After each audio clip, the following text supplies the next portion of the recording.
streaming. I think I am streaming. The next question is, am I awake? And I don't think I am. I did not sleep well last night, which is why I am not on camera. I am in no condition to be viewed at this point. How you doing, Chris? Okay. Why are you all pale and clammy and yucky looking? I just kind of look like something the cat dragged in, and we don't even have a cat. So, Yeah. Hello, Pierre. Yeah, dogs are known to bring in presents. Yeah, my dog doesn't drag in anything. Well, he's old, so...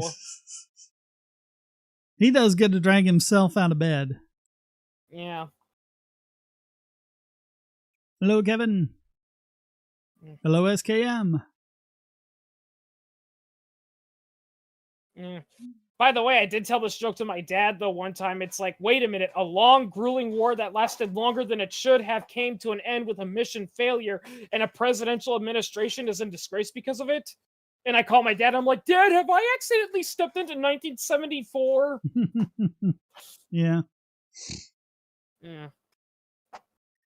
Yeah, I mean, don't get me wrong, I think it's great that kids are back in school, but it means I have to get up early, which means, like, last night when I don't sleep very well, I kind of hit that alarm like a brick wall. Kevin's what do we think of pulling out of Afghanistan? Can I say something? Well, yeah. Contrary to what you think, that's a very unreliable way to prevent pregnancy. Yeah. Yeah, no, seriously. Now, we needed to get out of there, but geez, could he have picked a worse way to do it? Yeah, it's like let's just get out of there. It's like, but what about all this equipment, you know, that's just laying around? Leave it behind. You know, well, what about the only airport? I mean, basically the soldiers are the last thing you get out. You get the people out first, then you get the equipment out, and then you do a controlled demolition of the equipment you can't get out, then you get the soldiers out.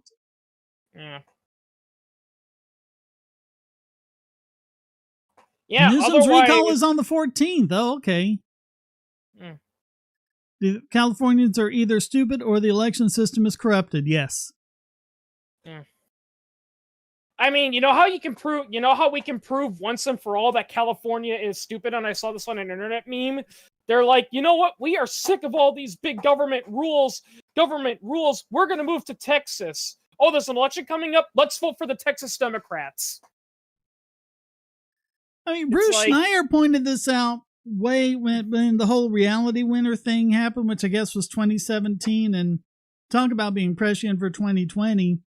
But he pointed out that the problem with securing elections is that it's not an issue until you have an election that's not secure, but then the very people you're depending on to secure it are the ones who just got elected, which means they benefited from the insecure election.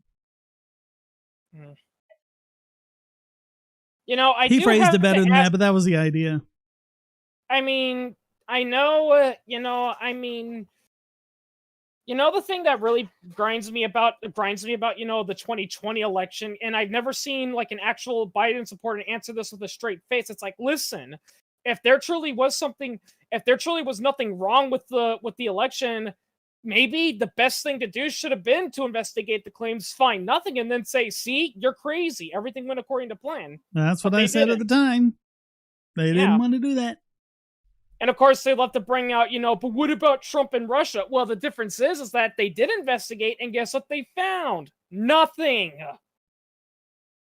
I mean, there is information that Russia tried to hack the election, but A, they didn't get very far with it, and B, Trump and WikiLeaks had nothing to do with it. Oh yeah, exactly. And let's be real here: foreign governments trying to rig elections. That's been happening since governments have existed.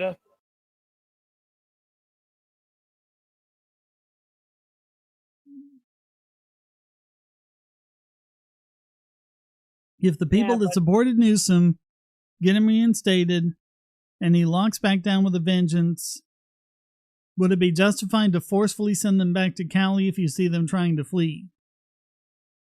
You mean just have ice at the border? Mm. It's like, no, I guess you're a banana republic now. You know what we do with those. Yeah.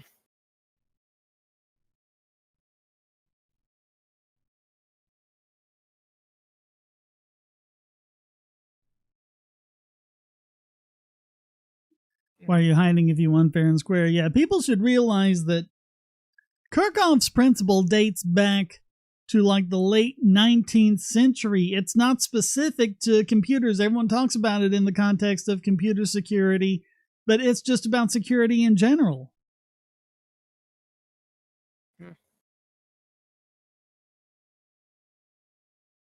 Who joined? Oh, Vega.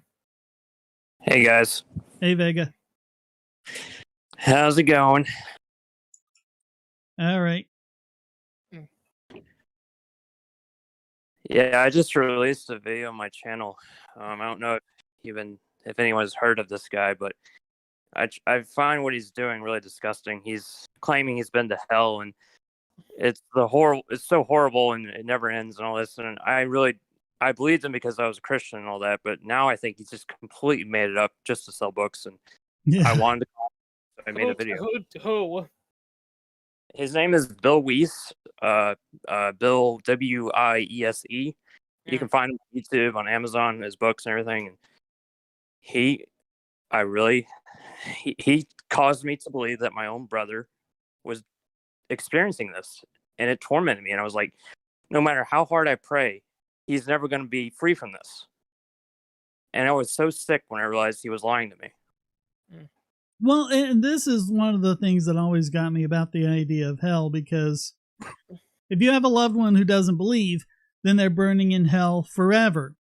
If you die and go to heaven, then you're happy forever, which means you're happy knowing that your loved one is burning in hell forever. Yeah, that makes no sense. Not to mention,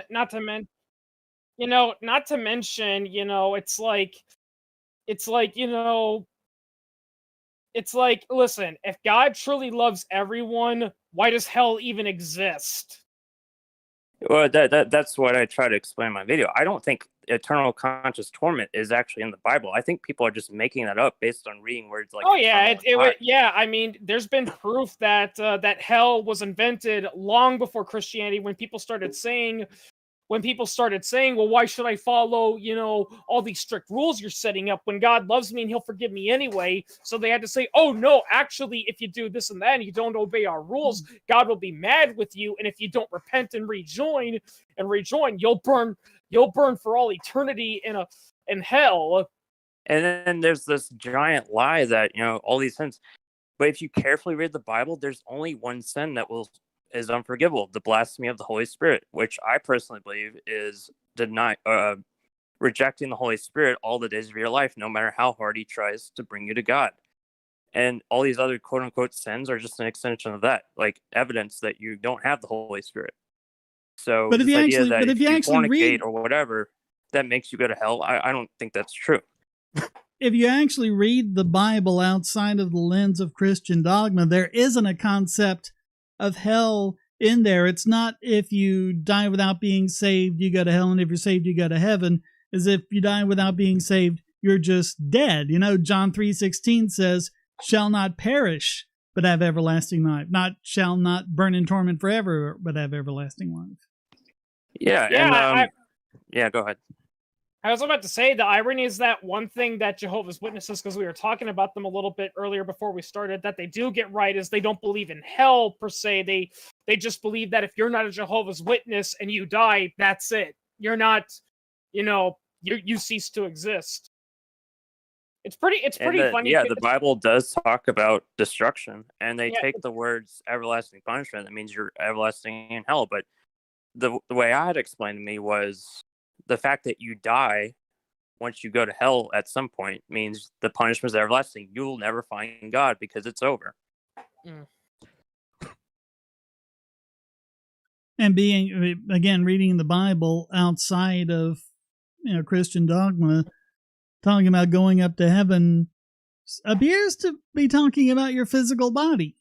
not like your soul or your spirit or anything, but you gotta get, gotta dig your body up what and a soul is. Like, I know Christians think they know, but they have no idea. yeah.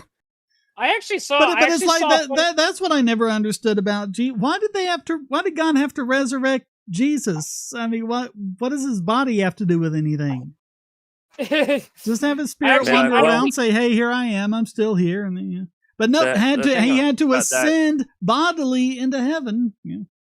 Kind of reminds me. I did see this one funny religious meme and all that, where it shows a pastor talking about how Adam and Eve is an allegory for how we are all born with original sin and we will inherently sin and therefore we are inherently evil, which is why we need God's love and all that. And it shows Jesus saying, dude, I was whipped, beaten, flogged, and died on a cross made out of low quality wood, so you don't have to do any of that anymore. I don't think people, Christian or atheists, really understand, if the Jesus story is true, what exactly that means. Because, first of all, we have Christians are already talking about we're in the end times. I just think that's ridiculous because there's no evidence that that's happening to me. And the Christian belief is that Jesus died for the sins of the world. It wasn't just a torture chamber and then he died, but taking on all the evil of all the people that have ever lived, how many trillions of people that could exist through this story, and how many planets we could take over and all that. And he took all that on him in a matter of hours. And doesn't the Bible say he was sweating drops of blood? I mean, you don't sweat drops of blood just because you're about to die. You're about to do something really, really terrible. And then it took him 3 days to recover. So yeah. Well, let's be honest. It was more like a day and a half. Yeah. Kill him on Friday night, get him out of the ground Sunday morning before sunrise. There was a little loophole there. Well, I mean, regardless how long it was, it wasn't instant. No, but they had to try and make it 3 days to fulfill prophecy. So,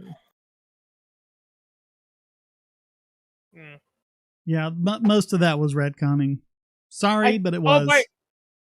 By the way, I also saw another funny Christian meme and whatnot. It showed, because Jews are often blamed, for the death of Jesus, and it shows, God showing up, and he's like, Jesus, what happened to you? Who did this? And then the Roman soldiers point to a random Jew and say, he did it. That's the thing that a lot of anti-Semitic people seem to forget. It's like, there was a Jewish community that had a role in killing Jesus, but ultimately it was the Romans that wanted him dead. Yeah, I think we lost Darth. Oh. I mean, in particular, it was the Pharisees because he was a political opponent. Yeah. And speaking of Rome, I've actually learned a little bit about, Roman history and all that. And one thing that kind of shows the Bible isn't up to what it is the story of Jesus's trial and how he got crucified, and how Pontius Pilate didn't want to kill him, but the crowd was rioting and saying, if you don't kill Jesus, we're gonna continue to riot. In real life, Pontius Pilate was a corrupt, official who wouldn't fall to such whims of the people. And second of all, in reality, threatening to riot because the Romans did something you didn't like, that was a good way to have a centurion unit show up in your village and burn everything down. Yeah, that would have been mass executions right there. Yeah.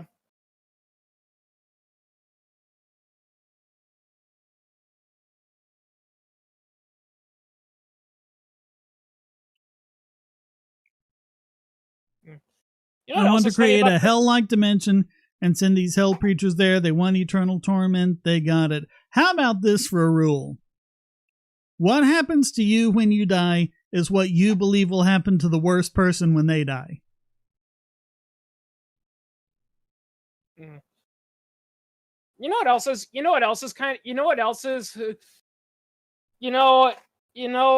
kind of funny about these hell-like dimensions and all that is, people talk about is, with Satanism, is because a lot of people who criticize Satanism, it's like, have you actually read Anton LaVeyne's Satanic Bible? Because I haven't, but the thing is, Anton LaVey formed the Church of Satan more as a mock religion rather than a legitimate one. Yeah, it's about like the Church of the Subgenius. Yeah.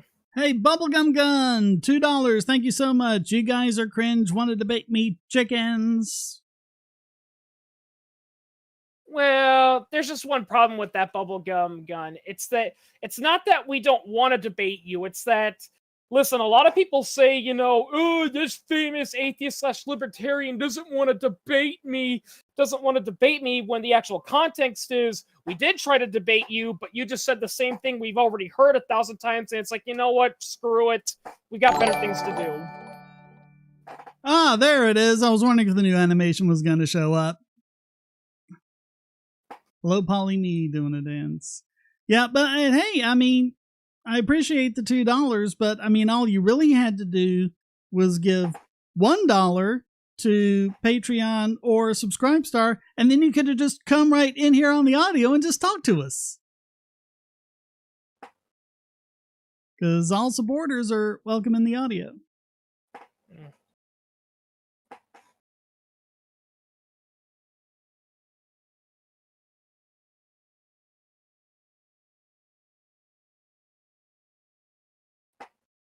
So it's not like it's difficult.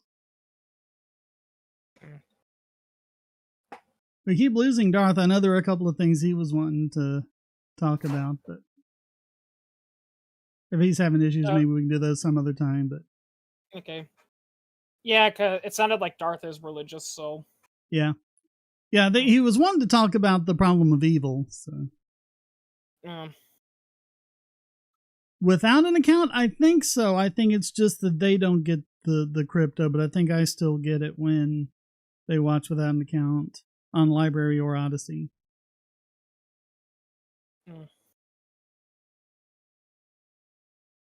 Well, and it's pretty funny because people always talk about evil, and what's kind of ironic about evil is that when you really think about it, the problem with evil and why that's such a difficult question is because when you think about it, it's because of the state. It's because, well, what counts as evil really depends on what country and culture you grew up in, because some countries, do some really bad stuff that we would see as evil, but for them it's perfectly, legitimate, infamously, radical, Islamists, killing their own children because they came out as gay. That's seen as a good thing to do because being gay is considered evil.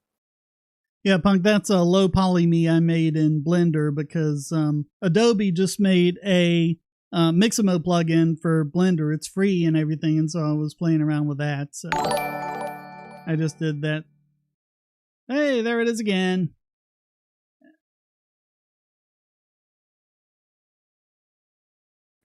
Bubblegum gun again.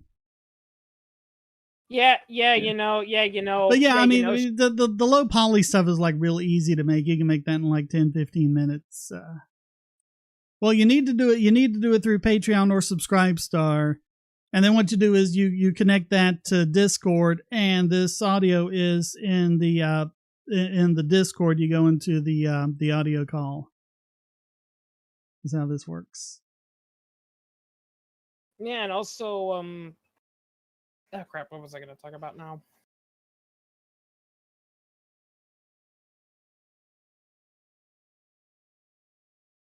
Shit. Oh, I said a bad word. It wasn't in the first 30 seconds, so I think it's okay. Yeah. Yeah, well, as we saw with Idiot Extraordinaire, we know how YouTube's algorithms are. I mean, they flagged, a satire as misinformation. Then they flagged, a video thanking them for that satire piece, as satire, as factually incorrect. Yeah. Well, what I used to do, Bubblegum, and I'd like to do this again if I could find a good way of doing it, is back when you could have Hangouts on air, all I did was I just published, the link to the supporters, and then they could just come right in with the link. And apparently there's not a good way to do that I've been able to find. So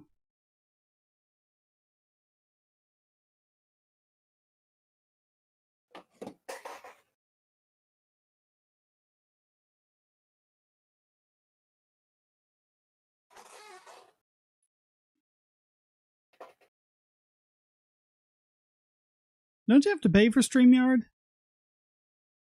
I don't know. I don't know. I've been trying to find a good one. Can you guys hear me? Hey, Fourth, how you doing? Hey, I'm doing well. How are you doing? Long time no live stream event-y. Yeah, it's been a while. I don't remember. Yeah. You happen to have caught me on a ranty mood today. Oh, good. So I thought, yeah, this will be the perfect opportunity for an outlet. So I am by no stretch of the imagination an anti-vaxxer, of course. I have this joke. Yeah, anti-vaxxers should be shot. But you know, my wife's a little bit skeptical, and you know, we go back and forth on it. We've also both had COVID, so I don't feel like the vaccine is actually all that necessary for her. But her employer recently, put out a mandate that she's got to get it, and so that's been an issue that has been troubling our family. And, well, I can tell you this: if you've had COVID and you get the vaccine, you get a stronger immunity than you do with either of those on their own. Yes, that's a perfect segue to my point. So, Okay. Oh, but it won't work. But part of the thing. Oh, sorry. Part of the some of the research that I've been doing into this to help her, both understand, the vaccine and its, that it's essentially safe, but also give her some good points, to use in objecting to being forced to take it. One thing that they brought up was that there was a CDC article that was published relatively recently. I don't remember seeing it before. It said something along the lines that getting the vaccine makes you gives you twice as much protection as having immunity from an infection. That's what the headline said. And then the first paragraph, it actually goes down. Maybe I should pull this up to read it. Here we go. I think Here what they were probably trying to say was that the natural immunity gives you the same immunity as the first shot, but not both. So basically, if you've had COVID, then it's really just the first shot you need. The second shot ends up being kind of superfluous. Well, it seems that in actuality, at least according to all the data that I've seen and all the studies, that natural immunity is actually far more robust than the immunity provided by vaccines. And there's a good reason for that. I remember back in October, after my wife and I had recovered, and I talked about how there was really no reason for us to wear a mask, and I pulled up statistics, and I at that time, there were 9 million infections in the United States and only one case of reinfection. And this was before the vaccine rollout. So that is a remarkably effective immune response, because you would expect there to be thousands and thousands of cases of reinfection otherwise. The current statistics on the efficacy of the vaccine peg it around 66%, which is really disappointingly low. And it was interesting. I got the CDC article. The headline reads, "New CDC study, vaccination offers higher protection than previous COVID-19 infection." That's the headline. I'm wondering, well, which is it? Because I'm reading these other studies that suggest that the natural immunity is far more robust. And you go on to the first paragraph, and the first paragraph reads, "In today's MMWR, a study of COVID-19 infections in Kentucky among people who were previously infected with SARS-CoV-2 show that unvaccinated individuals are more than twice as likely to be reinfected with COVID-19 than those who were fully vaccinated after initially contracting the virus. These data further indicate that COVID-19 vaccines offer better protection than natural immunity alone, and that vaccines, even prior infection, help prevent reinfections. So that first paragraph, and I went on to look at the study too to confirm this. That first paragraph doesn't actually match up with the headline. Yeah. Because what they're doing is they're comparing people who have had an infection and gotten the vaccine to people who have had an infection and did not get the vaccine. Yeah. And yes, having the vaccine does reinforce your immune system and help you not get the virus. But that is a far cry from saying that the vaccine offers you higher protection than a previous COVID-19 infection, which is what the headline said. And it seems like it is maliciously worded that way, which I find just infuriating, because that is irresponsible to put that headline. Yeah. When Yeah, that is and the not headline was not written by the people who wrote the study. The headline was written by, some flunky or something. The WHO is largely a marketing organization. Hate to say it. Yeah. Well, this is a CDC, but yeah. No, well, CDC, same kind of thing. Yeah. I'm on record a whole bunch of times about what I think about the CDC even before COVID. But one more point about the vaccines is a lot of people have found that if you still have lingering symptoms from COVID, the vaccine ends up putting an end to it. They just get they get that first shot, and within a couple of days, all their symptoms are gone when they had been lingering for months. Your mileage may vary, as they say, and I don't know how scientifically robust that is, but speaking of COVID, go ahead.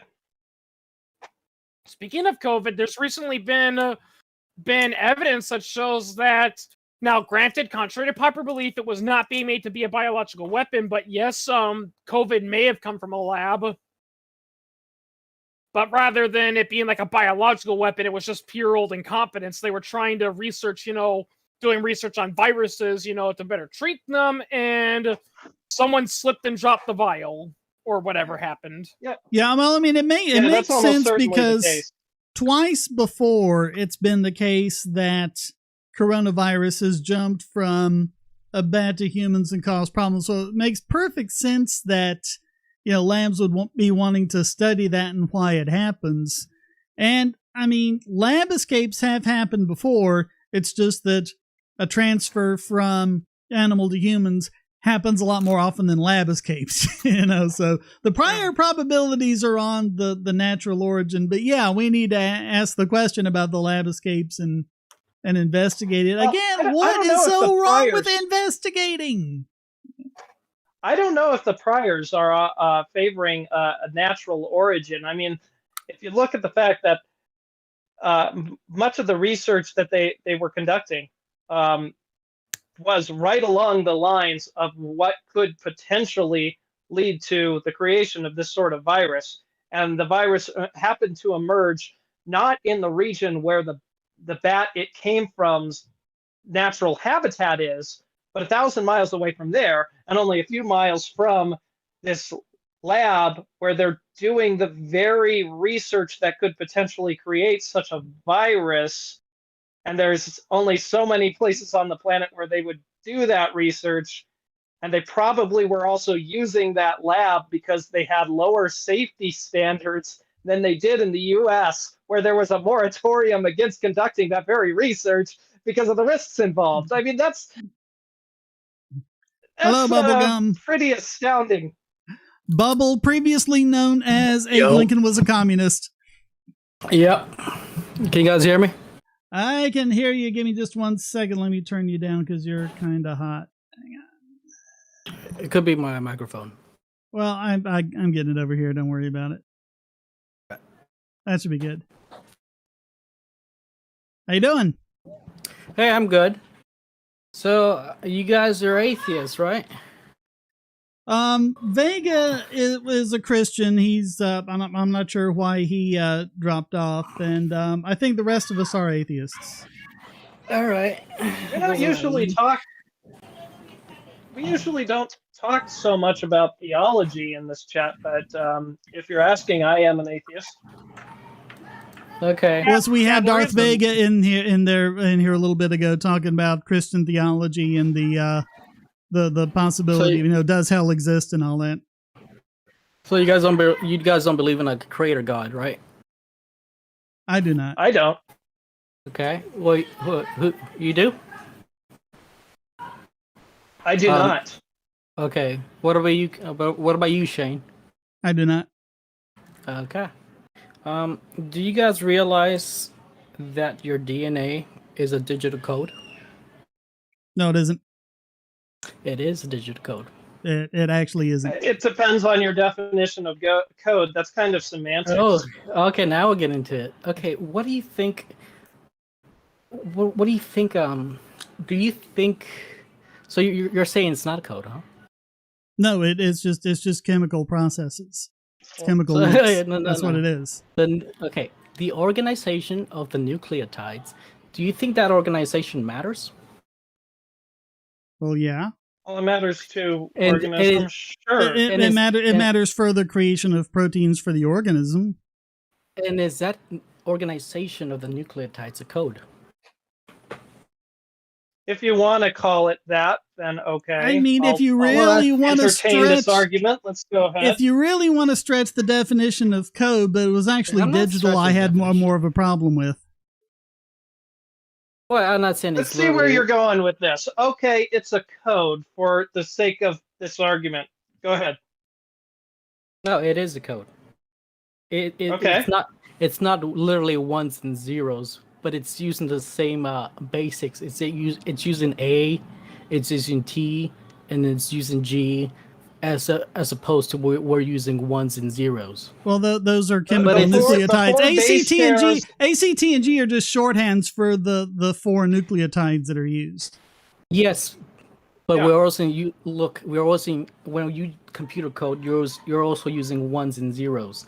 But what doesn't matter? But these they're aren't ones and zeros. These are chemicals. And yes, I know. They're chemical But what nucleotides. I know, but what they're matters, actually molecules. They're not like a 1 and 0 on off type thing. yes. But what You know, matters? let's not get into the semantics. Let's just say, No, okay, no, it's no. a code. Let's move on. No. What matters is the organization of the ones and zeros. Same applies to the human code. The sequence of the nucleotides is what matters. It doesn't matter that they're ones and zeros. It doesn't matter that they're A and G or TGs or whatever letter. It matters the sequence, and that's Yes, what the makes them a sequence code. matters to the organism. And that's what because makes the it a sequence code. the sequence defines what kind of proteins and RNA molecules are So generated according to as a you, result. Yes. so according to you, anything that has a different result if you change the sequence is a code. No, that No. you're organizing in a that you're organizing these whatever base pairs in that will produce a software or will produce a limb. That's what matters. No, it produces a protein. Yeah, but these They all produce proteins. That's their point. They produce proteins. Yeah, but these proteins will later used to be Or to produce- RNA enzymes. Yeah, that's still a code. Yeah, Though. the DNA produces RNA, and then the RNA codes to a protein, and yeah. Yeah, it's still a code though. So how do you explain the arrival of this code? Through natural selection and abiogenesis. So you're telling me that nature is coding? Well, There- if I'd like to kind of Sure. bring you down a little more, but if I'm understanding your definition of code, then yeah, nature codes stuff all the time. So That's the short answer. Sure. Yeah. Can you? I Nature mean, is what coding. what you're talking about, stellar fusion, going, hydrogen to helium, and and so on. That's a code too by your definition. No. See, you're pulling this postmodernist approach of what it means to be. Let's not get ahead of his argument. Let's let him make it, and then see, and then point out the flaws in his definitions after that. So, yeah, I'll go ahead with all of your premises so far. DNA is a code of sorts, and I would assert that it is an example of natural coding. Okay, where have you seen this natural coding ever occur? To this complexity, especially to this complexity. Well, there are evolution simulators that you can run on computers that can generate code as complex, if not way more complex than genetic code. Okay. Yeah, and I mean that's even used to design things like car parts and things like that. It's incredibly useful. No, that's using artificial intelligence. No. I'm not even talking about it. I'm talking about a basic genetic algorithm. No, random mutation, natural selection, random mutation, random with natural selection, random mutate, natural selection. You use that process, you can design all sorts of stuff. NASA does design parts for the space station, all sorts of stuff. What kind of random? Give me an example of randomness that has created anything. Everything. Yeah, pretty much. Okay. Point to something. There's an example. Okay, so you're saying that cars got created randomly? There are many parts for cars that were designed by these genetic algorithms, right? And not humans. So those were working on artificial intelligence, Shane. No, I'm not talking about artificial intelligence. I'm talking about genetic algorithms. You said I'm talking about genetic algorithms, not AI. Genetic algorithms. That's an artificial. No, it's not. Hold on, I gotta no, it's not. It's an algorithm. Back on here just to get my Bluetooth to reconnect. All right. The way a genetic algorithm works. The way a genetic algorithm works is you start off with a population that you make with a random number generator, and you make hundreds, thousands of them, however many. You see if any of those work for what you want to do. A few of them are going to kind of work a little less horribly than some of the others do. So you use those to breed the next generation, and then you make random changes to those to mutate them, and you do it over and over and over again, and after several thousand generations, you have what you're doing. You have what you're looking for. This is actually the wrong way to approach this discussion in the first place. Anyways, let me ask you this. Have you ever heard of a Boltzmann brain? No, explain it.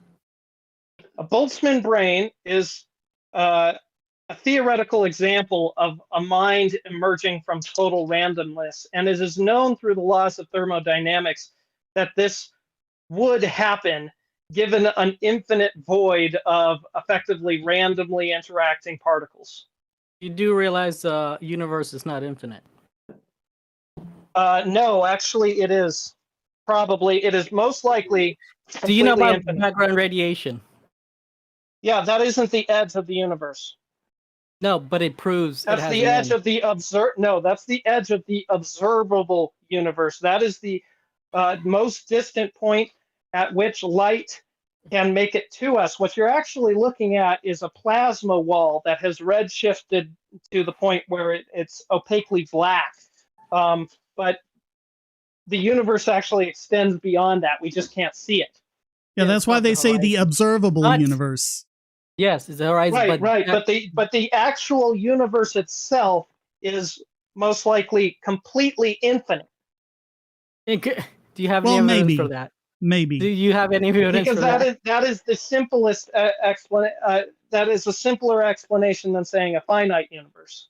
Well, it might be finite but boundless, and I mean there's good evidence for the three torus model. Could be.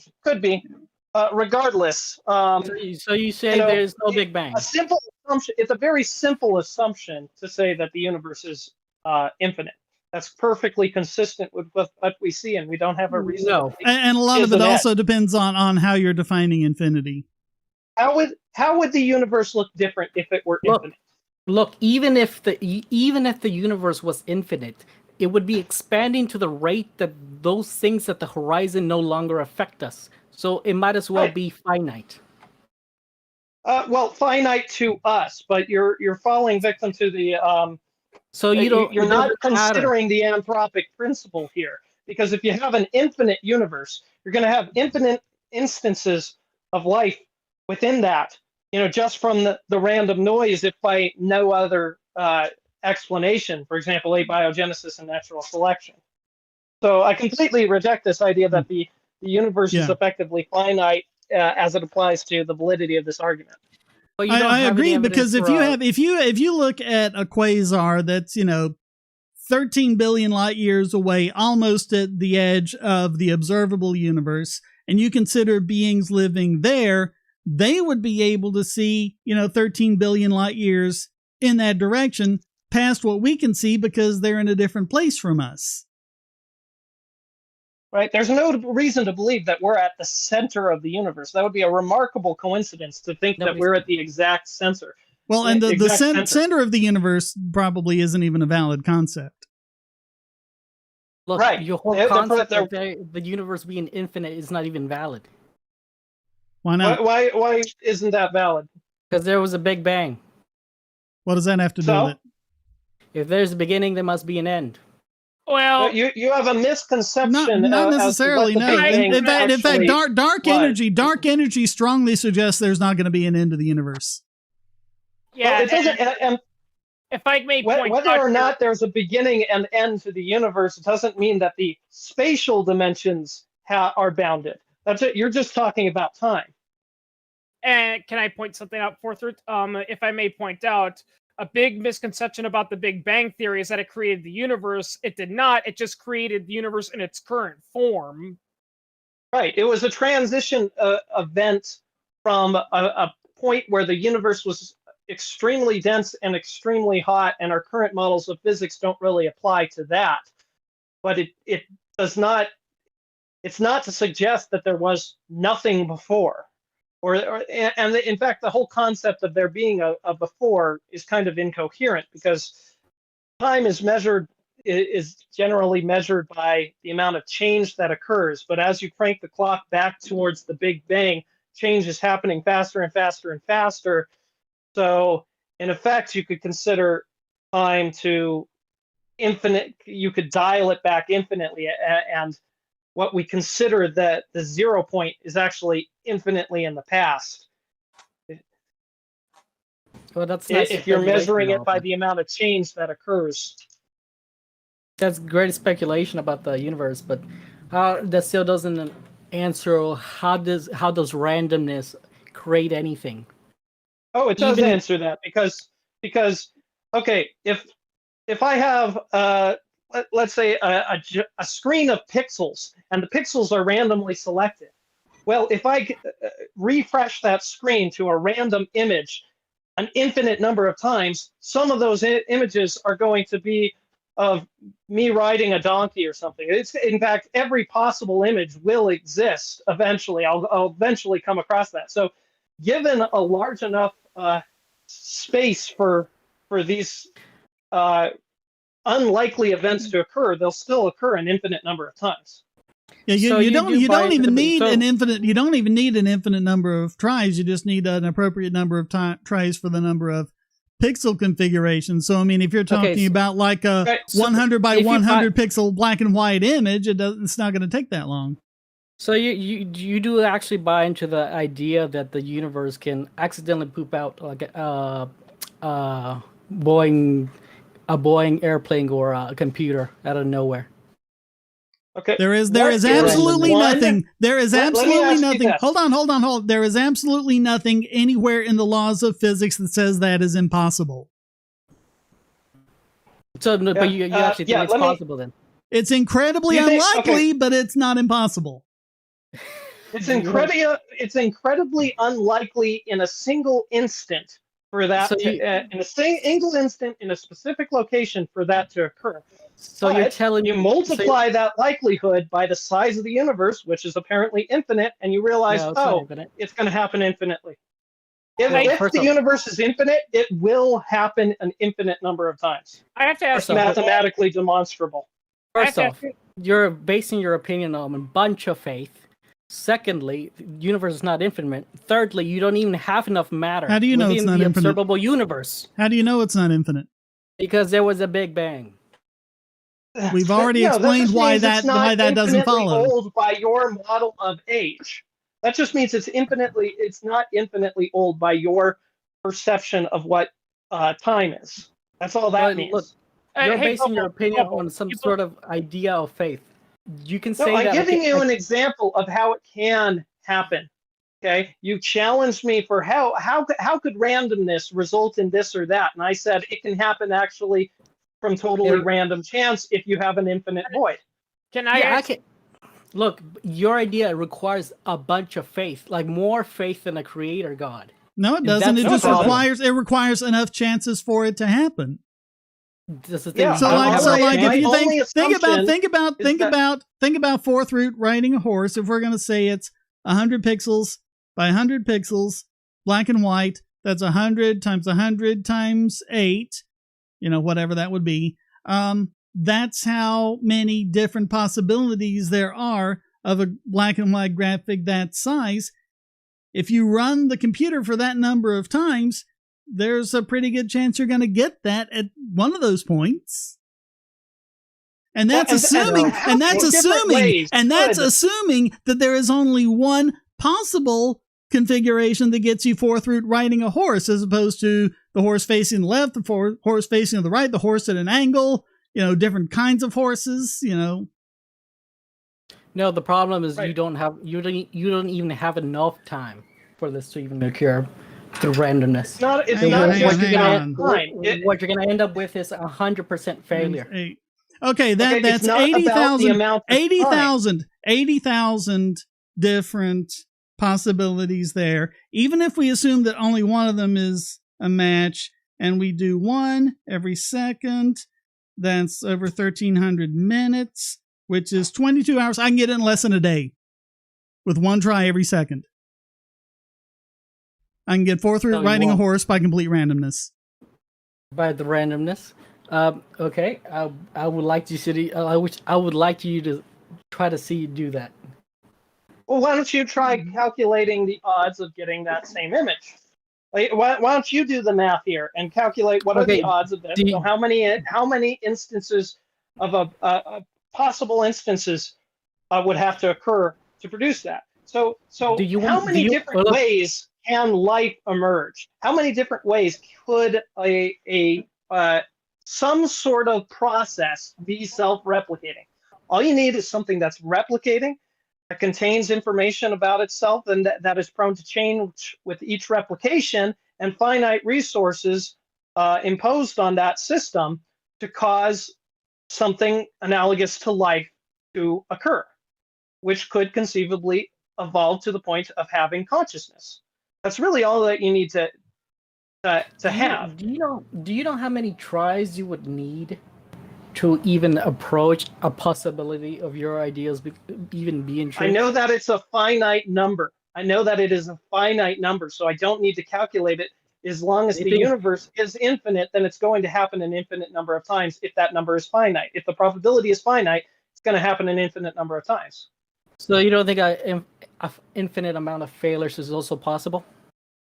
Infinity divided by any finite number, no matter how large, is still infinity. Yeah, an infinity amount of failures is still possible.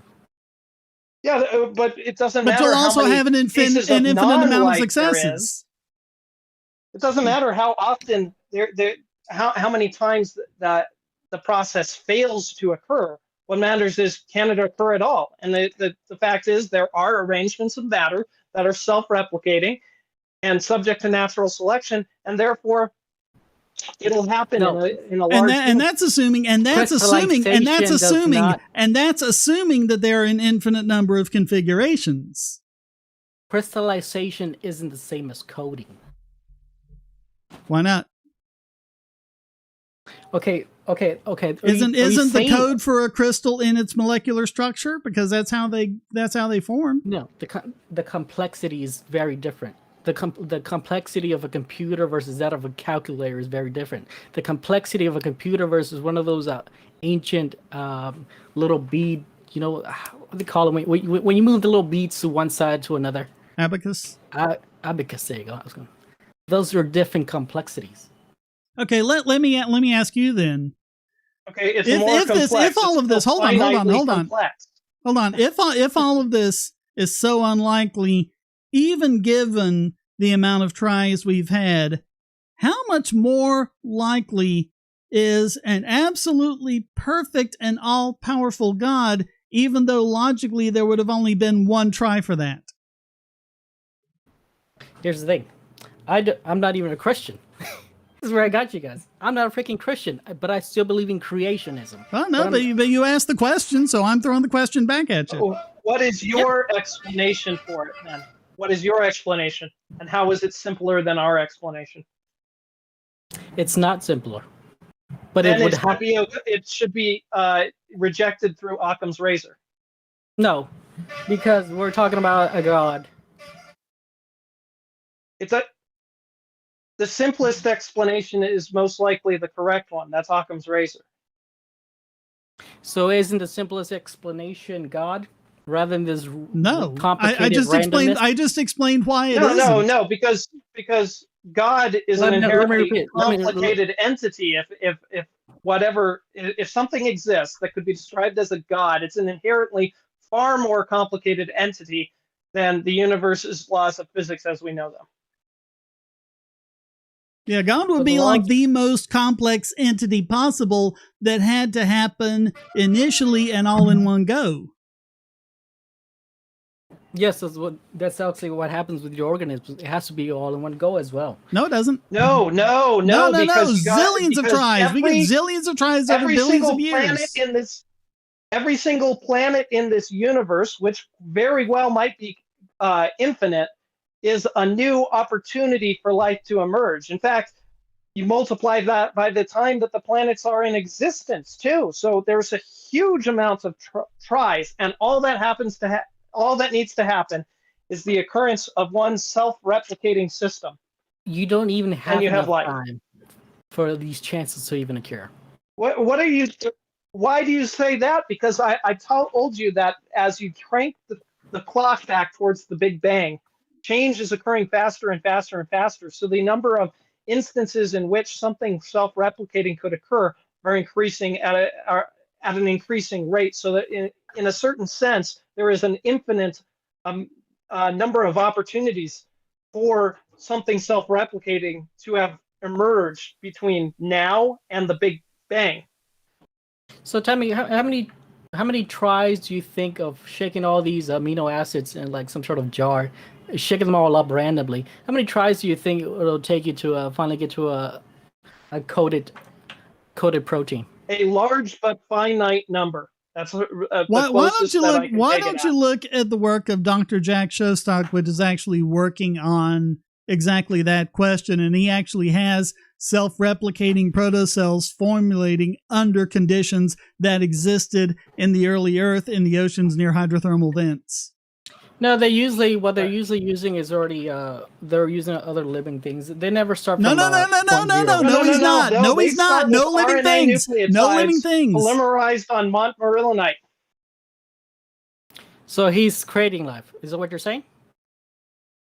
He's creating a self-replicating. He's creating self-replicating protocells encased by. I mean, if you want to call that life, then yeah, he created life. Is that? Are you talking about crystallization, or you're talking about? No. We're talking about abiogenesis. Hey, exec. It's actually a really simple process to go from totally non-living organic molecules to a simple self-replicating polymer. There are certain minerals on which living life. But that is a precursor to what you would consider life, because if it's a self-replicating polymer, it's still subject to natural selection, even if it doesn't have the necessary functions that we normally attribute to life. Because if it's a self-replicating polymer, it can still exhibit enzymatic activity. It can still do things like attract lipids to form a lipid bilayer around it, creating a kind of protocell. And it can still catalyze certain reactions. Can it make proteins? eventually, My yes, IQ is it kind of takes limited an here. incredible amount of What are we talking natural about? selection. It can catalyze certain reactions, and eventually it could stabilize on a form that actually does form what one consider proteins or a secondary polymer. I mean, a protein more is just an amino. crystals. A protein is just an amino acid sequence that's folded in on itself. So if you can create amino acids, you can make proteins. Yeah, well, amino acids. Sorry. Most Amino of acids the are easy to make. Oh. Miller and Urey did that. Yeah, they're very abundant in asteroids, carbonaceous asteroids, and so forth. They would naturally be very abundant on in a primordial Earth.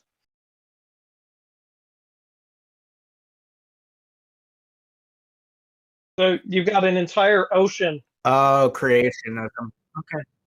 Yeah. Yep, that's So you what we're got an talking about. at the entire moment. ocean of organic molecules prone to polymerization, and these hydrothermal vents that are creating these circulating currents where you can have polymerization followed by dimerization, splitting off again, basically the PCR reaction just being driven by hydrothermal vents in this organic soup, and that could very well lead to kind of proto-life, which can evolve over a long period of time into full-blown life of any complexity. Okay, so that requires a lot of faith that this random process will get you No, anything. that No, it doesn't doesn't. require a lot of faith. That Doesn't require requires any a faith lot at less all. faith than belief in some sort of perfect, incredibly complex, unfathomable, personal thinking entity that's magic in the sky and decided to create the universe and then disappear and never Every single reveal himself step. again. Every single step of the process we've just been talking about has been observed. Every single step. What It we have occurs never naturally. observed, we have never observed a God, and we have never observed a God doing anything. Look, we have never observed evolution. Yes, we have. Yes, No, we have. Tons of times. We're Tons of observing times. evolution right now with the rise of the Delta variants in the coronavirus. You guys realize those things were made. They were man-made. They have patents for these things. There were patents for the The Delta modifications. variant has a patent? What? The Corona 19 or COVID-19, that was We man-made. observe evolution in nature. We observe evolution No, all you the serve time. adaptation and variation. It is the same That's thing. the same thing. No, it is not. Yes, it do you is. know? Do you Yes, know the it difference? is. Do you know the difference between adaptation and evolution? You There isn't are a difference. regurgitating creationist talking points that No, have no, been no. long debunked. Yes. Do you know the difference between adaptation and evolution? There isn't one. Yes, there is. Not, what not, is it not then? in the sense where what I'm describing to you is one and Evolution. not the other.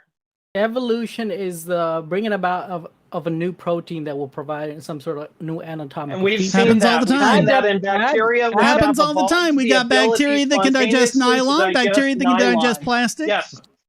No, they don't. They don't. That's Yes, funny. they We do. mentioned the Yes, we exact do. same No, no. instance at the same time. Yeah. No. Yeah. And we have the bacteria genetic that sequences and we know how it digest happened. It required Here's the a trouble with brand that. new protein. It didn't eat the plastic. What it was doing Yes, is it using did. it. No, it didn't. Yes, What it it was is. doing was using its already existing enzymes to break down the Nope. plastic. Then Nope. it would No, eat the it was carbon. an It didn't entirely have new any enzyme. enzymes It- capable of No. digesting plastic before. Those No, those the enzymes gene did not emerged. exist. It It's had to not make new eating raw enzymes to do it. plastic. It's The not eating. gene emerged from the result of the deletion of a base pair, which shifted the entire code off by one, which created a completely different protein that wasn't even resembling anything else. Are you talking about Lenski's Completely different experiment? protein. No, I'm You're talking- talking about the bacteria that can digest nylon. It came about by the creation of a brand new protein that had never existed before in nature because it was a base pair shift that resulted in the protein being read differently, right? So it created this totally new kind of random protein that could actually break down nylon, and so that protein then evolved a little bit further with a few more tweaks, and then the bacteria could, use it to feast on nylon. No, well, first of all, it's not eating raw plastic. It's using its already existing enzymes to break down the plastic. Okay, No, first of all, not hold on. existing enzymes. First of I all, just explained to you two that enzyme did not exist.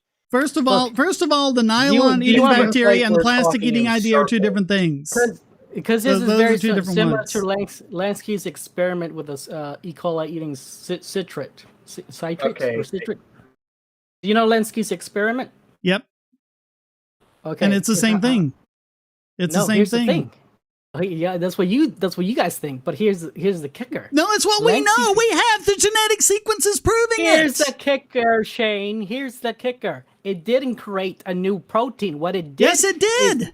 Yes, it what it did. did We is- have the no, new no, protein. We Shane, have the gene that created it, and it's Shane, let me completely different reply. from the parent gene. Shane, They let me have. reply. They took the genetic structures from every 500 Shane. generations, and they have it. And they know how it's different than the one 500 Shane, let me tell generations you what before. happened. Shane, let me tell No, you what because you're really gonna lie. happened. Because I know what happened, and I just told you what happened. No, you don't, because you wouldn't be using this example.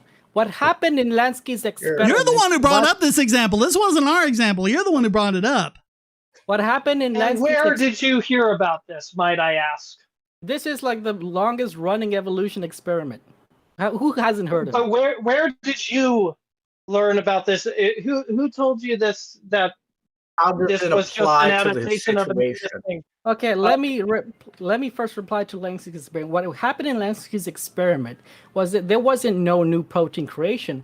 Yes, What there the was. E. coli did is copy pasted an existing citrate protein gene to a different location because the promoter. That was just the first step.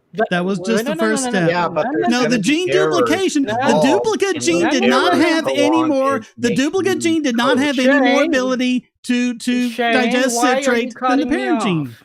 Because you're lying, and I'm trying to correct your No, lie. Shane. The duplicate He's gene did not correcting have factual any errors in your more. assessment. The duplicate Shane. gene did not have any more capacity to digest citrate than its parents. It just gave it a copy that evolution could work with without damaging the pre-existing gene. They then modified that gene to completely change the structure of that gene so that the result is a completely different protein that could digest citrate.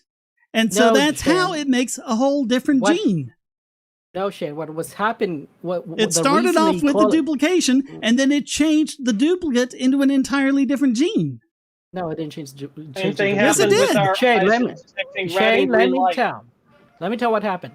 What the E. coli did, because it couldn't use the citrate gene because it was because it was relying on the promoter that was only activated in the absence of oxygen. So when they were doing these experiments, it was in the presence of oxygen. So No, it wasn't. E. coli, so the E. coli These were wasn't able to- anaerobic bacteria. Well, the E. If it was coli in the presence wasn't- of oxygen, it would have killed the bacteria.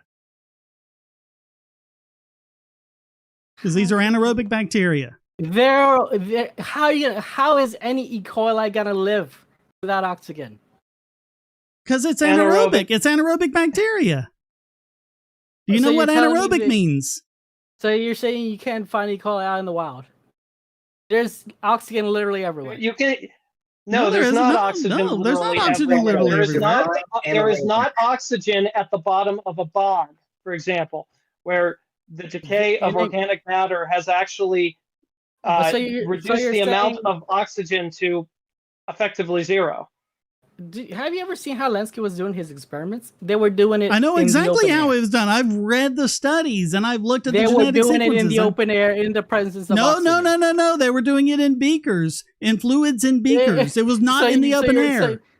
So It you're was not in saying the open air. oxygen somehow magically managed to not get inside the beaker? It was in fluids. Because it was in a vacuum. It wasn't in a vacuum because they were using little eye droplets to variate them. It was in the fluids. You- That was yeah, but even the fluid touches oxygen, and even water has oxygen. This is basic. Anyways, like I was look saying, up There's a difference anaerobic. between- Look what up you're talking about anaerobic. is You atomic are wrong. oxygen. Okay, wait. it was anaerobic in the sense that there wasn't molecular No. elemental oxygen. There wasn't Makes sterile O2 water. in the environment. Water has oxygen, but it's H2O. That means the oxidation state of the oxygen is -2. Okay, the oxygen that so when you say oxygen is everywhere, in a certain sense, you're kind of correct. I mean, there are places without any oxygen, but all biology has oxygen in it. It just doesn't necessarily have O2. Look, the reason the E. coli wasn't using its citrate was because it was right after oxygen promoter that wouldn't be activated in the presence of oxygen. And so what the E. coli did was copy pasted that the citrate gene after a different promoter, so then it was able to use eat up that citrate. So it didn't make a new protein. It simply copy pasted an existing protein. It copied, pasted, and citrate, but it wasn't a citrate protein because it didn't have a citrate protein. There was no such thing as a citrate protein before then. A citrate gene that would allow you No. It had a gene that was being used for a completely different purpose, making a completely different digestive enzyme. Completely different. It copied that gene, and then that copy was free to mutate because then it could mutate without. Yes, it did. It absolutely did. No, it absolutely did. And then it mutated. No, it didn't. Yes, it did. After the duplication, then it mutated. It mutated after the duplication. We have the genetic sequences. This is how it happened. And it was those mutations that then gave it the ability to digest citrate. This was not a new gene. It was just a copy-pasted gene. No, that's okay. Why are we going back and forth saying no? It was, yes, it was, no, it was. You have gotten your information from a very distorted bias. I got it from Lansky. Even Lansky himself admitted this. Like, oh, no, you didn't get it directly from him. No, yeah, Lansky admitted this. Some sort of creationist who gave you a false interpretation of what the actual. You're also using this as a red herring to ignore the points that we were making. Evolution has been observed many times. You're the one who brought up this specific experiment that I personally am unfamiliar with, right? But everybody knows not what I'm basing my. No, they don't. I don't, and I have a bachelor's in chemistry. Look, Lansky's experiment has been going on for like nearly 50 years. I don't want to talk about Lansky's experiment because I'm not familiar with it. I brought up other examples. The bacteria like one of the biggest evolution experiments. It is the biggest. Well, what we were talking about isn't even experiments. We were talking about actual real world evolution.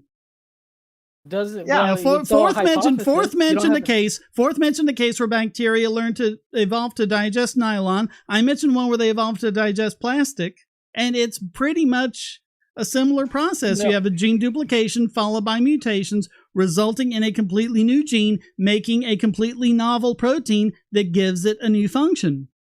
No, they didn't break this gene, which allows them to eat raw plastic. They're using pre-existing enzymes to break down. The pre-existing enzymes cannot break down plastic. There are very simple experiments that you can do to prove that evolution works. You can take a dish of agar with a gradient of antibiotic applied to that dish of agar and initiate the growth of bacteria on the side of the dish where there is a low concentration or near zero concentration of antibiotic on that dish, and you can watch the bacteria grow over time, reach the interfaces where there are increasing concentrations of the antibiotic on the dish, and then you will see breakthrough events as these bacteria evolve a way to tolerate the antibiotic, and then they spread across the dish. And you can do this very easily for a budget of $20, $30. You could probably conduct this experiment in your own home. So it has been recreated many times. How do you think bacteria become You know what's resistant the to real antibiotics in the first place? That's adaptation. You know what's a real That's what experiment? evolution is. Yes. It's adaptation by the evolution of its genes through the natural selection of mutations that occur within them. No, look. If you want a real experiment for evolution, let's take the Artricus. Let's take a bacteria that doesn't have a flagellum, and manage to get. If you can manage a bacteria to get a flagellum, that's evolution. How long does the current literature say the flagellum took to evolve? Do you know that? I don't know, but you should be able to do it. You don't know. Well, but if it takes more than a human lifetime, then no, I can't perform that experiment. Why What was not? it? Millions of years? Yeah, Millions? probably, or billions of years. Billions? You'd have Oh, to do come it in on. stages anyway because the flagellum evolved in So stages. how could you replicate that in real time? It Bubble, just, Bubble, can I just say something? What Bubble, you're your doing- idea is just So absurd. wait. So are you telling me that evolution is based on time and not generational?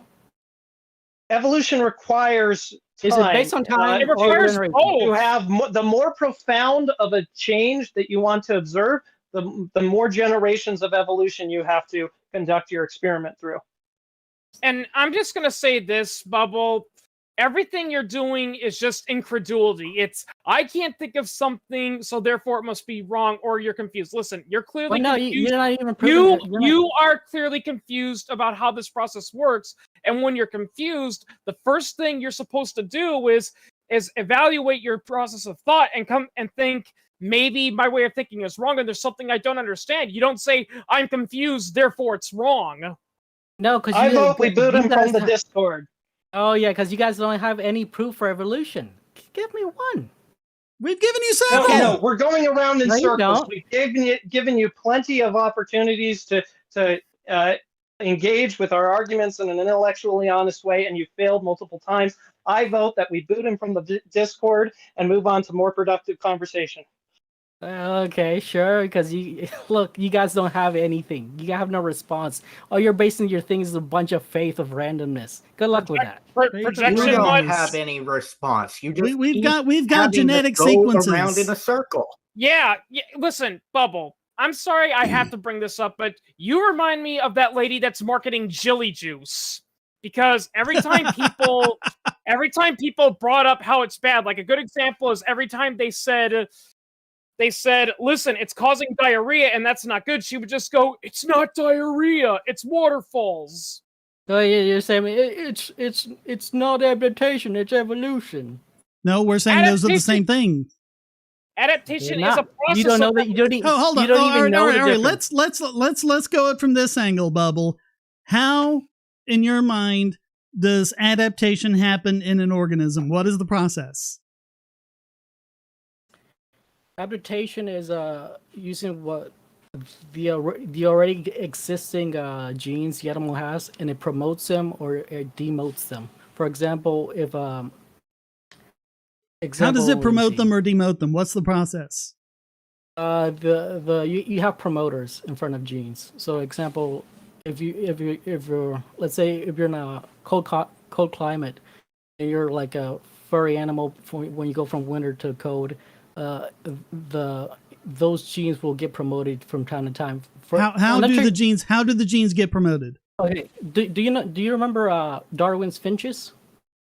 Yeah, how does that happen? I'm asking you how it happens. What's the process? Yeah. You're changing the subject. Don't change the subject. No, I'm not changing the subject. I'm trying to get to it. Yes, you're changing the subject. We were talking about No, how I these mean, species get promoted, yes, not I'm Darwin's getting finches. to it. Okay, in Darwin's finches, the reason their beaks are like smaller and bigger is because this is seasonal. They promote bigger beaks during one season, and it gets promoted less during another season. This is why you see Well, no, the finches. The differences aren't seasonal. They're based on the species. Different species have different sized beaks. They have observed. They're based on location. No, they have observed the beaks of finches gets bigger during one season and smaller during Beaks the of other. an individual finch That can may get be bigger the or case, smaller, but- but that still doesn't change the case that different species of finch have different sized beaks. And that's what Darwin was talking about. Not the seasonal changes, Yeah, but it's how still a you... beak.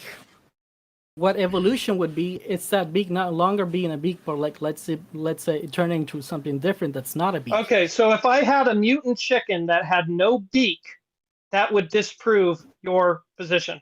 No, that's losing. That what you're something. saying? Yeah, Okay, you're talking about then gaining what about a something. chicken with teeth? But a chicken with teeth to it. that would be evolution. Oh, well, they Okay, created look it that in up. the They lab. exist. They exist. Yeah. Boom. Got it. What? Done. We're Okay. done. Boom. Say there's a chicken with canine teeth. Okay, what about dinosaurs? Yeah, they have. Well, they're they're- archosaur teeth because chickens are archosaurs, but yeah, chickens with teeth. Yeah, I mean, it up. I happen. want to say this. That meme about What about the teeth. velociraptors? Can I Wait. say? Historically. Wait, so you're talking about a historic dinosaur? No, Yeah. actual chicken today Because they're with teeth. related to Oh. birds. Yeah, I'm talking about a chicken today that has like canine teeth. Why does it have to be canine teeth? Well, because well, Because See, chickens, that's- chickens that- aren't that just- canines. Chickens that are just proves to archosaurs. me- Yeah, that would actually be Okay. evidence against evolution if the chicken had canine teeth, because it can't just spontaneously form a structure that was independently formed in another species that is Okay, here's the- distantly. Right, you can't Here's jump the- across ancestral lines. That would disprove evolution. no. Here's a simple example. Let's say a frog with fur, with hair. Okay, so if I could find an example of a frog with Hair. fur No, like dead or a cells. fur-like structure on it, No, that no, would no, no, no, completely no, no, disprove hair. your position. No, hair. What? Very- Wait, but you. Well, but hold on. Are you not a specifically? hair-like Hold on, structure, hold because on, you're- hold you're on, suggest- hold on. Are you specifically asking for a frog with mammalian hair? I'm talking, like the hair you have on your head? Yeah, Like that. mammalian hair, because that would Yes, disprove mammalian evolution. hair. Because Yeah, you can't that would jump actually across. disprove evolution. Yeah, you can't jump across lines like that. Evolution prohibits that. Why? You saying because Because you can't, because genes are you passed only down have the from genes. parent to child, not across cousins. you guys know we all came from a fish, right? Yeah, Yeah, So why wouldn't a fish be able to grow hair? because we're the fish today aren't the same lineage as the fish that humans descended from. Yeah, but it can still They're go down different that it can still evolve no, down that but lineage. genes no. don't get passed That from lineage is cousin already between done. That cousins. lineage is already done and over with. They're going to evolve down their own lineage and do their own thing.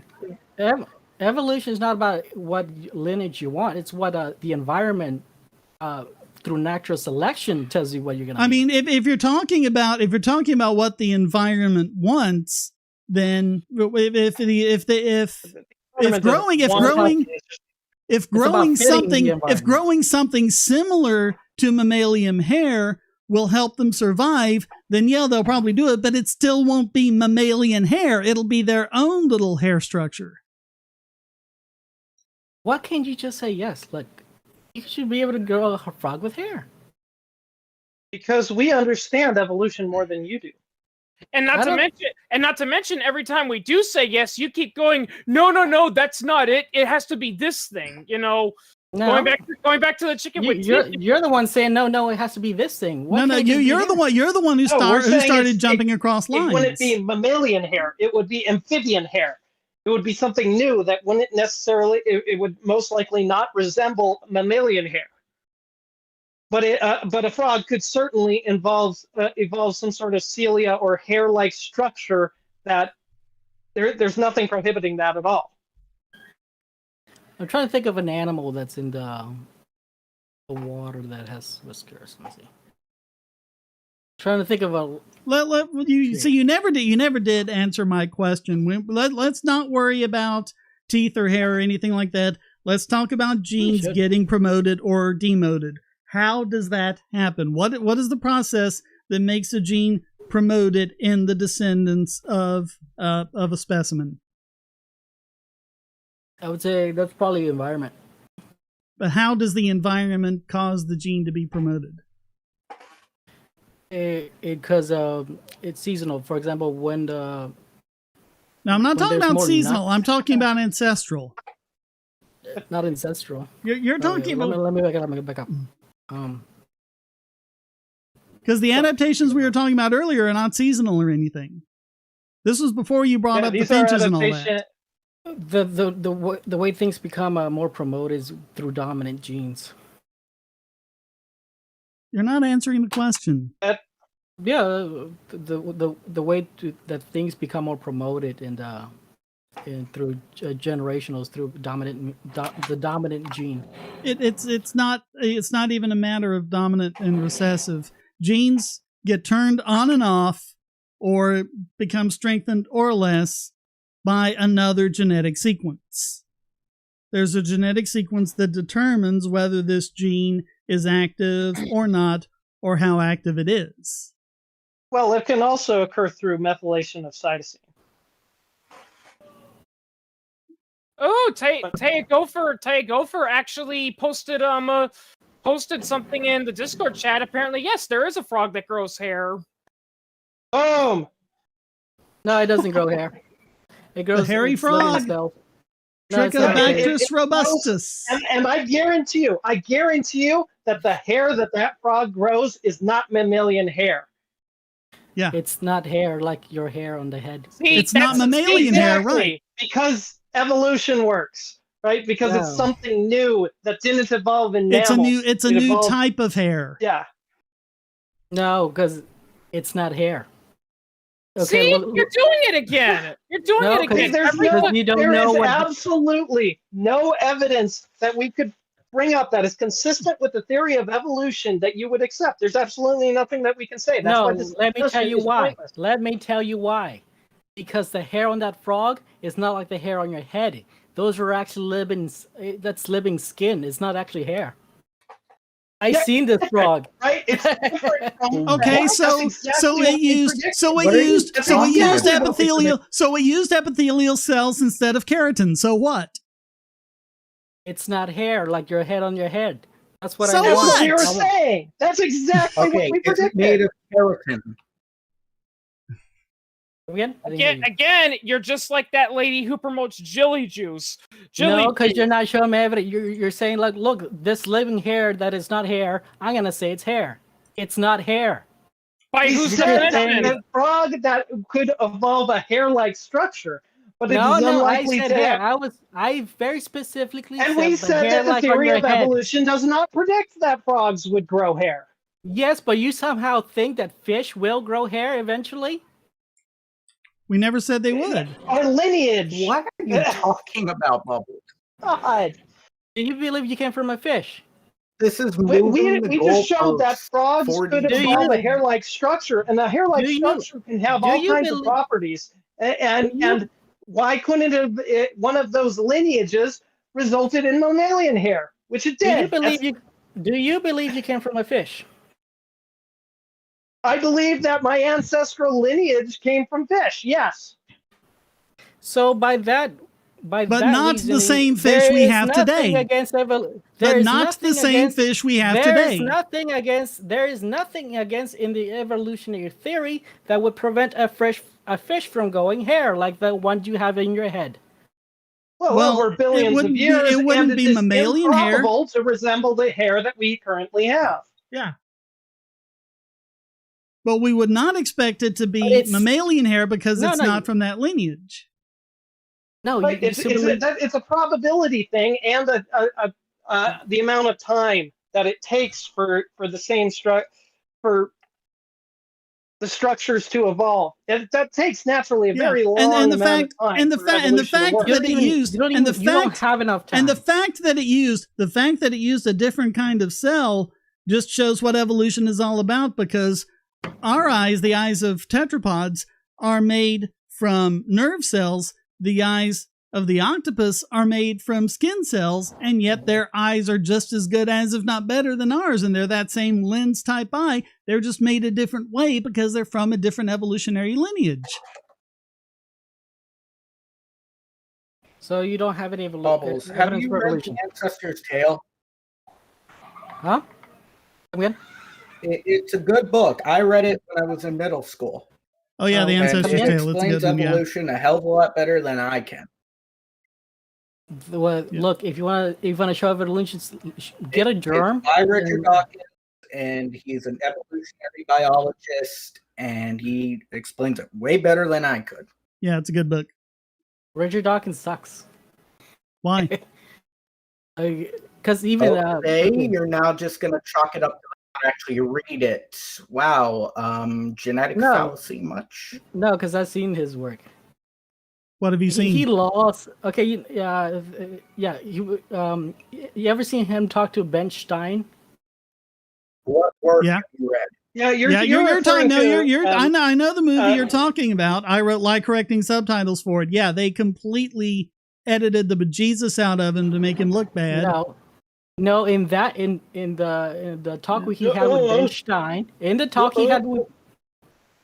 he had with Ben Stein, Richard Dawkins admitted that there is a high possibility. No, this is his words in a straight line, unedited. He said, "Yes, No, there this is was edited. It's I know very what you're going edited. to say. Very deceptively I know what edited. you're We going know to say, exactly that- what you're talking about. Okay, can you Yeah. show me that? Then link why are you trying to stop me from saying it? Because Go ahead. Because we don't want you to lie. No, Because you we don't know want what me you're going to it. say, and we know what you're going to say is a lie. Because Because you we've don't seen want me to Expelled. say it. We've Say seen it. Expelled. Guys, let's let him say it, and When Richard Dawkins was talking with Ben Stein asked him the question, do you think it's possible for there to be a creator? And Richard Dawkins admitted, yes, there is this possibility there could be a creator. Well, what So the point? not The even- point he not was even- making. not even the point. Dawkins The point. isn't- Let me correct was your asking- lie. Shut up and let me correct your lie. Shut up and let me correct your lie. The point he was making, which got edited out, was that it might be possible, for example, just hypothetically, that we might have been created by, aliens from Beetlejuice. But then you've got the problem of, where do the aliens from Beetlejuice come from? Well, maybe Exactly. they were created by aliens from Andromeda. Well, where do the aliens from Andromeda come from? And at some point... Right, he wasn't suggesting that this was probably the case. He was just entertaining a hypothetical. That's it. And he was pointing out the problem with it, and the problem is what they cut out. No, but he's still admitting to it. That's the thing. No, he's still not. admitting- He took it on. He took it on as a admitting to he took it on as a hypothetical, and then he pointed out the hypothetical, then a he possibility. pointed out and then he pointed out the problem with the hypothetical. He said that if it's true that we were created by, say, aliens from Beetlejuice, then you would still have the problem of, where do the aliens from Beetlejuice from? You haven't solved the question. You have not given an answer. That was his point. He was completely taken out of context, and there was nothing wrong with what he was saying. That's the thing. That's why I also have the trouble with accepting aliens created us, because then who the hell created the aliens? That was his point. Yes, that was exactly his point. Let me answer. And So what was wrong with Richard Dawkins' logic then? No, I'm not saying there was something wrong with Richard Dawkins. I'm saying Richard Dawkins. Oh, you're using his statements to criticize him. No, I'm saying you don't understand what Richard Dawkins is saying. I understand exactly what I was saying because we I listened to him understand say what it. he was saying. You don't appear to. No. I once ate breakfast with Richard Dawkins, I'll have you know. Oh, that's cool. Yeah, it was me, Richard Dawkins, James Randi, Phil Plate, and the guy I was rooming at for the Amazing Meeting 3, I think it was. Yeah. And we're all eating breakfast at the same table. Yeah. Okay, so because it can't be aliens who created us. That's what Richard Dawkins example. Well, no, he proves. didn't say it couldn't be. He just said No, it it doesn't can't be explain aliens. anything. Yeah, because He just said it doesn't explain anything. It has no explanatory power. That was his point. Because it falls back to the same problem of evolution. Or did the aliens evolve from rocks or in this mucus? Well, that's his point. At some point, you're going to have to stop the sequence and have aliens that weren't created by other aliens. And so where did those aliens come from? And his point is they would have to have come about by some sort of Darwin-esque process. No, this is the problem, because the aliens would have to be more complicated than humans, which is even God more would absurd. have to be more complicated than humans. Yeah. Yes. problem. You're positing a more complicated explanation. We're positing a simpler explanation. No, here's the thing. God has to be outside the universe. What does that even mean but the outside the attributes universe? that you ascribe to him have inherent complexity. The ability to Yes. design life means you are an inherently complex Look. being to begin with. That is a far, Because you're- far, far more complex explanation than the naturalistic Because you're- explanations we've discussed. And adding 'Cause you're to that, thinking- adding to let me that, reply. adding to that, now you have the additional violation of Occam's razor by having there being something outside the universe as we know about that you've just kind of cooked up to get around this problem. Look, Plus, the you go idea off of the something razor. existing outside of the universe is incoherent to begin with, because the universe is let everything me that can reply. affect anything else. Here, let me reply. You think your logic applies outside the universe? It doesn't. Your law of Occam's razor no longer applies outside the universe. Your laws of physics no longer apply outside the universe. Who the hell knows? Okay, but how can you purport to say that whatever that entity is that you're just postulating and pulling out of your ass, that fits what is commonly described as God? Like why would you make any sort of suppositions about the nature of that entity? I'm saying it can't be applicable to our laws. Our How do you know? laws of physics have to come from some sort of authority. How do you higher know? Authority. How do you know? Okay, how do you think your laws? No. of traffic- Don't ask me. I'm asking you. How do you know that? You made a claim. How do you know it? I know this because I know that the laws for my traffic, my local government, come from a from a government, an authority. Okay, That's a different kind of laws law. You're doing an physics equivocation aren't fallacy. prescriptive, they're descriptive. They describe just the interaction of particles. That's The different. laws of physics were created by people. Yes, they were. They were created by people to try and describe what they we are see. descriptive.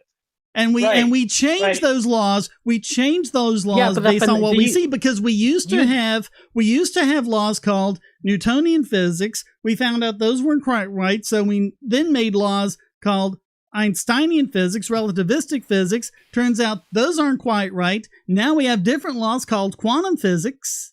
And we just keep making different laws the more we learn about it. You didn't create the. The universe is going You to didn't be create the phenomena. behaves. You didn't create the universe is phenomena going to we call be- gravity. He created the universe explanation is for just it. going to behave. You created a theory that we call gravity. You created a theory. Yes, he created not the phenomena. concept of it. Yeah, By your logic, gravity shouldn't. Gravity doesn't exist because we can't see it. Why would I say that? But because prior to Newton, accurate characterization. prior to Newton, no one had considered all of those things to be the same thing that he called gravity. The falling of an apple, the orbit of the planets, all of that. That was his model, was to put all of those under this umbrella named gravity.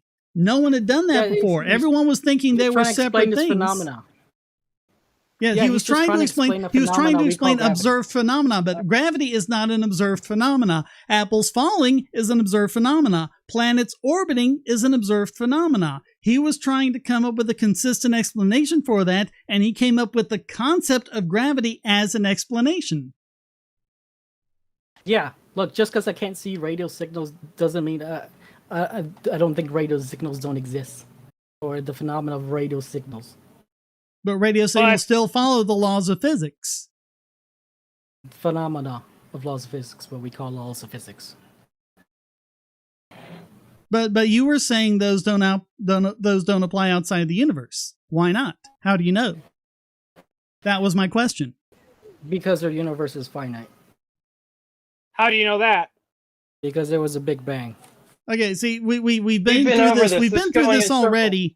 But how do let's say for the sake of the argument, let's say that we know the universe to be both finite and bounded and take care of all of that. How does that mean those laws of physics cannot apply outside the universe as well?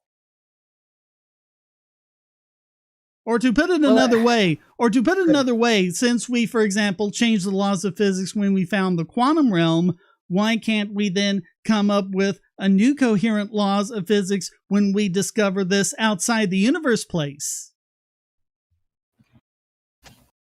Now, there could be different laws, but not the laws of. There might be some And to sort answer of your question, metaphysical- Sabine, to answer your question, because I'm having a blast. I love this.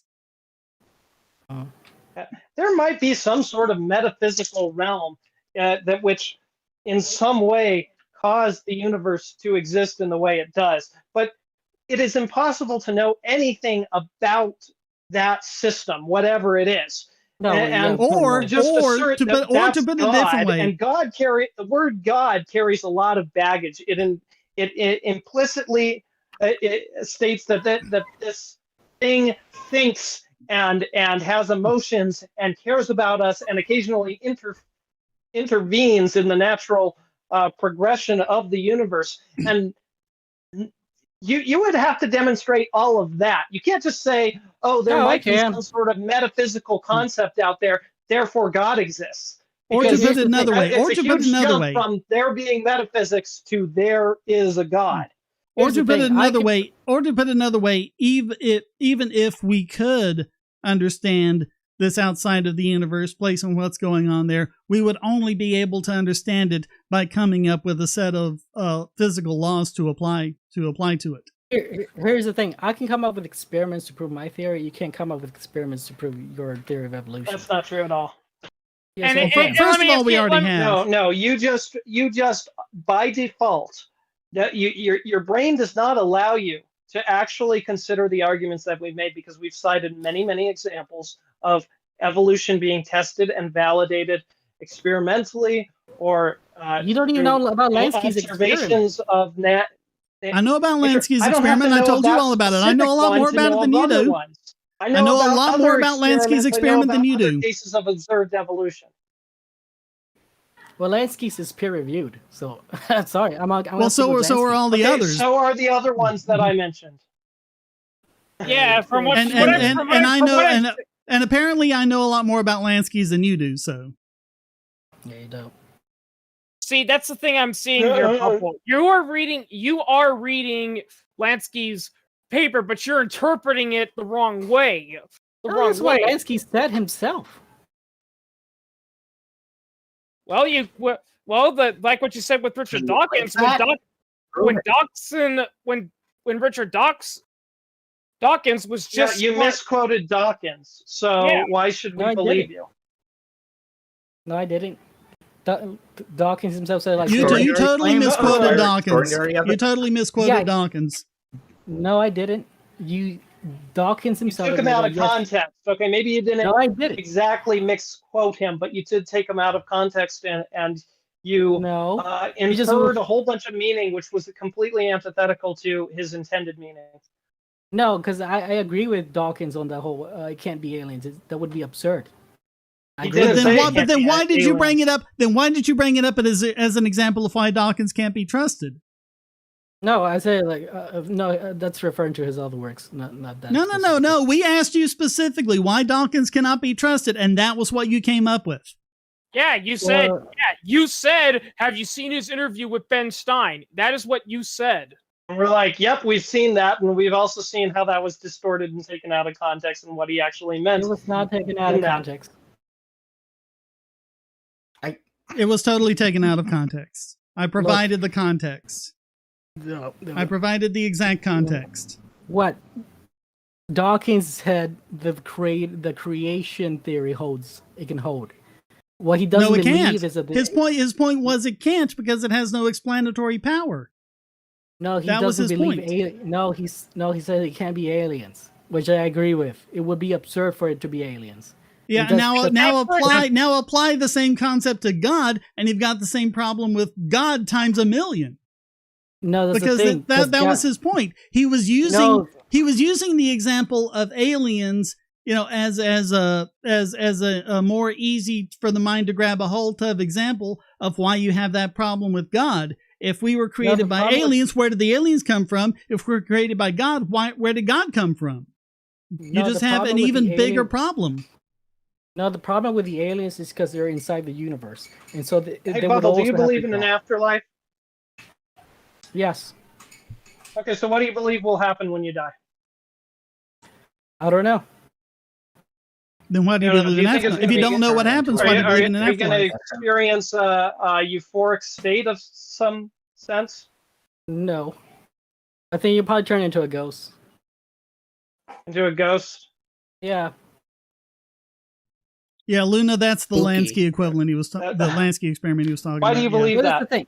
Well, that's the thing. Because evolutionists can never prove their theory on the lab. I Why can not? prove a ghost, and I can prove a ghost using How do you prove experiments. ghost? Prove a Well- ghost experimentally. How do you do it? Well, you have to do it to prove it to Show yourself. photographic. No. Okay. Science doesn't work that way. Science doesn't work that way. You Look, do the if proof, I- you You publish make a it, and we'll prediction review it. about what will happen. Look, if I see the ghost, how is that going to prove it to you? You have to see it. You are the one making the claim. It is up Even to if I you. get- look, It is up to you even- to come up. It is not up to us to try and and test your theory to see if it's true or not. You have to do the test yourself and publish your data, and then others can Again. see if they can replicate it. And if they can't, then you don't have anything. Yes, we do. If I stuck a needle Yes, we in do. your brain, would that affect the way you think? Look, we have thousands of ghost videos. You're not going to believe any of those videos, If right? I You're stuck not gonna a do it. needle in your brain, would that affect your, say, ability to speak? Would it affect the way that you think? Yeah. Would it affect your consciousness? Yeah, it would affect your consciousness. Okay, what if I completely destroyed your brain? What do you think that would do to your consciousness? You were dead. Your body would be dead, Okay. but your Yeah, consciousness would go I on. would say that your consciousness would be destroyed too. Why would you No. suppose that it would somehow be regenerated in some sort of ghostly form if I'm Because you destroying don't- the structures that are responsible for creating it in the first place? Okay, let me answer that quickly, and we'll get back to the ghost thing. You don't need a radio for a radio signal. Okay, now get back to the ghost thing. Because even if I show you all these video evidence, you're not going to believe any of that video evidence. Look, No, what's gonna happen? no, What's no, gonna- no, no, no. Let me answer. let me explain. What's no, gonna you're trying to cut happen? me off. You're No, trying to cut me what- off. No, I'm gonna say Yes, this. you are. I know this is what you're gonna do. You're gonna show us those ghost videos, and we're gonna say that's not a ghost. That's just a trick of the light from a dust particle. And you're gonna say no, it's a ghost. No, there's more than that. Look, there's plenty of ghost evidence that doesn't even require. There's also millions and millions and millions of people videoing or recording Yes, effectively very visually noisy environments, and out of that, of course, you're going to have some stuff that eerily resembles things that our brain will pick up on through pareidolia. No. Well, I've got a question for Let Bubble. me then. reply. I've got a Let question me- for Bubble. Hang on, I've got a question for Bubble. Mm. Would Phineas Gage's ghost be an introvert or an extrovert? I don't even know who that is. That's the guy who had He- the railroad spike go through his head and it destroyed part of his brain and it completely changed his personality. He went from being an introvert to being an extrovert. He went from being reserved to being pushy. It totally changed his personality. So, which personality is his ghost going to be? I don't know. Look, not all souls stay here. Clearly, that's something that's happening. Look, even if I were to show you like a video with this full operation, like if I knew this was true, you're not gonna believe this, right? None of you are gonna believe any ghost video I show you, correct? It could just be a hoax. It could just be Photoshop. You would have to No, show. no, please answer You that would question. have It to would show. have to You be would really have to well show. documented. You would have to show And it would be that very a clear. ghost is a more likely explanation for what is shown in that video than any other simple explanation, including a hoax or a trick of the light or anything else. It would be contingent No. on you to do that. No. I don't want you to look at the video. I want you to try it. Try what? I want you to try the experiment. What A experiment? peer-reviewed experiment. What experiment? Oh, try to get contact with these ghosts. Try to get a demon attached to. Oh, you. I did that a lot when I was a teenager. I didn't Well, get any good no, results. it wasn't peer Board. reviewed. It has to be peer reviewed. you need your help. And Your you're help and there. you're and you're and Oh, you're oh, videos- okay, Yeah, so give you want me to the submit a instructions paper step saying, by hey, I step. tried to use this Ouija board, nothing happened. No, you have to do the experimentation based on your peers. Do you Give me think I'm the actually experiment going to step get by back to the step. peer-reviewed Step by step. What's the experiment? How do I do it? Well, first you have to Okay, I would say just get a spiritual guide. They'll help you more. You know, you'll go to a haunted place. Yeah, this'll pass peer review. Yeah, this will. Yeah, Yeah, You know, you need I'm to- sure. then they'll I'm lead sure. you I'm getting ready for the believing that Nobel there's a Prize ghost right there. now. No, Yeah, no, but- you- in all, you're gonna- in all honesty, Bubble, I think that deep down, you know this is all bullshit, but you believe that you believe in it. No, Shane, I feel- He No. believes in belief. What I- That's what's what I going on think- here. He believes No, that it's I'm- a moral high. There's some moral value in claiming to believe these things No, and to because I know actually if you do profess his beliefs. No. I know if you because I know if you do this experiment and you do see a ghost, your fucking whole worldview goes down the gutter. Yeah, see That's what he's what you're doing afraid right of. now. He's That's what you're saying, afraid "I of. know this, You're I afraid know of this that." experiment He's proving you trying wrong. Okay, let me label make something us clear. as being immoral, and You're afraid of Let- being proved wrong. Let That's what me you let me care make about. something clear. Let me make I'm something not clear. talking to you, Bubble. Let me make something clear. Let's say hypothetically there's an experiment that I can do that would make me see a ghost. Would I believe it then? No, for one reason. Because I know I cannot always trust my senses. So I would want then to publish my experience to see if other people can do it. And it's only when a sufficient enough people are able to replicate the experiment, then it is accepted. That's what you need. It needs to be been repeatable. repetition. Yeah, it's been repeatable. It's all a matter Well, of then you give me doing the it, 'cause- instructions step by step. But What do the I do? Oh. situation. Okay. So do you what- think there's some sort of grand conspiracy theory that is keeping these repeatable experiments out of peer-reviewed journals? No, I'm pretty sure it's more you guys want to be dogmatic atheists and don't Well, want to why experiment. No, I'm not why talking haven't about any of us. them won the I'm talking Nobel about Prize? Publishers of peer-reviewed scientific journals. I'm not even an atheist, dude. Why haven't they won the Nobel Prize? I would. Well, a lot of them aren't because nobody's going to consider this science yet. It's barely new No. science. If they Oh, can so some sort of replicate it, grant- if no, they it can would be great. reliably replicate it, and other people can replicate their work, it will be considered science, and the Nobel Prize will be the least of the awards they'll get, and they'll be world Okay, famous, no, and their I'm names willing to will go go with it. down in history. Well, you know Veritasium. Yeah. Okay, let's get him to do it. Let's get him to peer review it. Why not? Why do you Okay, think but he's it gonna say couldn't. no? But it couldn't just be Veritasium. It would have to be him, and then some other guy in Dawkins. London Sure, does this it, is and a then great idea. You should go do that. You should go Again, and actually conduct video- the experiment. No, Why do you no. want us to do it? You're the one making the claim. Go prove your claim. You're saying that it's demonstrable. How- You're saying that that it can be replicated. So go do the experiment. Get Yeah, some, I you know, need peer- maybe I you need can peer only reviews. convince other ghost believers to do the experiment with you. But if you follow strict protocols and you get repeatable results, then you'll actually be able to prove it to the more skeptical people. And then you would be able to get it published in peer-reviewed journals, and you would win a No. Nobel Prize, and you would be a millionaire. You'd never have to worry about debating skeptics online. No, because all you're gonna say is that video's edited. I can't be trusted. It I'm not wasn't talking peer-reviewed. about me. I'm saying you do this for No, I need you to and do it. submit So it it's to peer peer-reviewed. review. Why are you doing it? You know, you go get your experiment peer reviewed, and then show us. Veritasium. I'm willing to. If Veritasium is willing to do it, he's willing to peer review. Okay, I'm willing. then do it, and let's stop But talking then- about it because it's then you're your just gonna say- responsibility to conduct that experiment, not ours. Then you're just gonna say Veritasium is faking it. I would not say me Veritasium is showing you a faking it. video of me doing. If I see a hoax. if I see a peer-reviewed scientific study that clearly establishing the existence of ghosts, and I see that study replicated by numerous other people and showing consistent results, then I will believe in ghosts. No, I want Veritasium to do because he's an authority. Science doesn't work by authority. Yes. He would be a peer Veritasium review. is not He would be not our peer review. an authority. My bad. He's my a bad. YouTuber. My bad. Not authority. Peer review. You're talking to Well, libertarians no. Hold on. Veritasium would be the experimenter. He would then submit his results for peer review.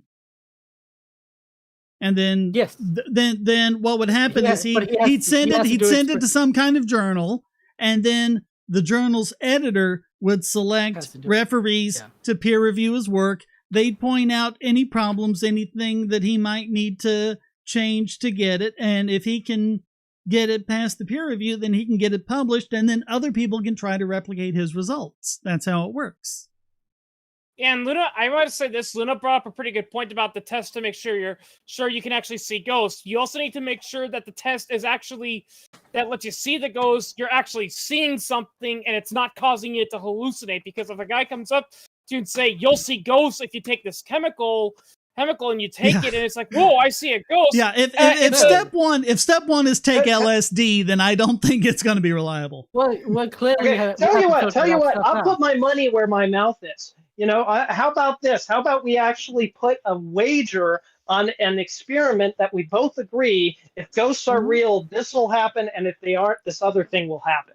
Let's figure out what the testing protocols are, and then I'll put $1,000 on that. Like what James Randi did. You wanted to travel? If you're willing to pay for the travel, well, No. I've got a job, I've got a family, but hey, why don't you come to me? If you're so confident that ghosts are real, why don't you come to Colorado? We can go to the Stanley Hotel. We had to go to a haunted. We had to go to a really haunted Ooh, place. The Shining. I love it. No, we had to go to a real haunted Yeah, place. you don't think that the Stanley Hotel? It's not haunted enough. I mean, I don't believe it's haunted either. But you know, if there's one place that people who do believe in ghosts generally agree is haunted, then it is the Stanley Hotel. That's his movie. It's fucking haunted, dude. There's been people murdered there. There's been like a bunch of shit It's in that area. not haunted because ghosts aren't real. No, to try prisons. Prisons are a lot more suffering. Ooh, trip to The thing Alcatraz. is, there is no shortage of people and skeptics like me willing to make these kinds of bets. If you want to make a lot of money, all you I'm have to willing do is set up. Okay, then do it. But I'm going to pay for Is the Center for Inquiry still doing You're not gonna pay whatever if it is you their lose? $10,000 bet? The I'll Center pay for if I Inquiry? lose, but Okay, go do it. Dude, go do I it. work Let's minimum stop talking about it. You wage. go I'd do it love and to tell make us what that the type of result. but then I could just edit the video and you just say, "Oh, that was fake." So there's no point in me doing it. It would be on you to prove that it's No, not fake, the but point that can in be you done. doing it is you would make a ton of money off of people No. who think like us. You would be able to take you could say my How about experiment this? was How about biased this? and all of this, You blah take blah a blah. video of yourself filming the video so you can prove there's no camera tricks, there's nothing involved like that. No, there could always be camera tricks you don't see. And I could just But do that's this why it needs to be perfect- repeatable. That's why someone else would need to go and set up their That's why. cameras and observe the So same why- thing. Yeah, so you might as well go in first, and then I'll try to repeat. No. Somebody You're else the repeated one. mine. You're the one making the claim. Well, no, because whatever video I do produce, you're just gonna say I edited it.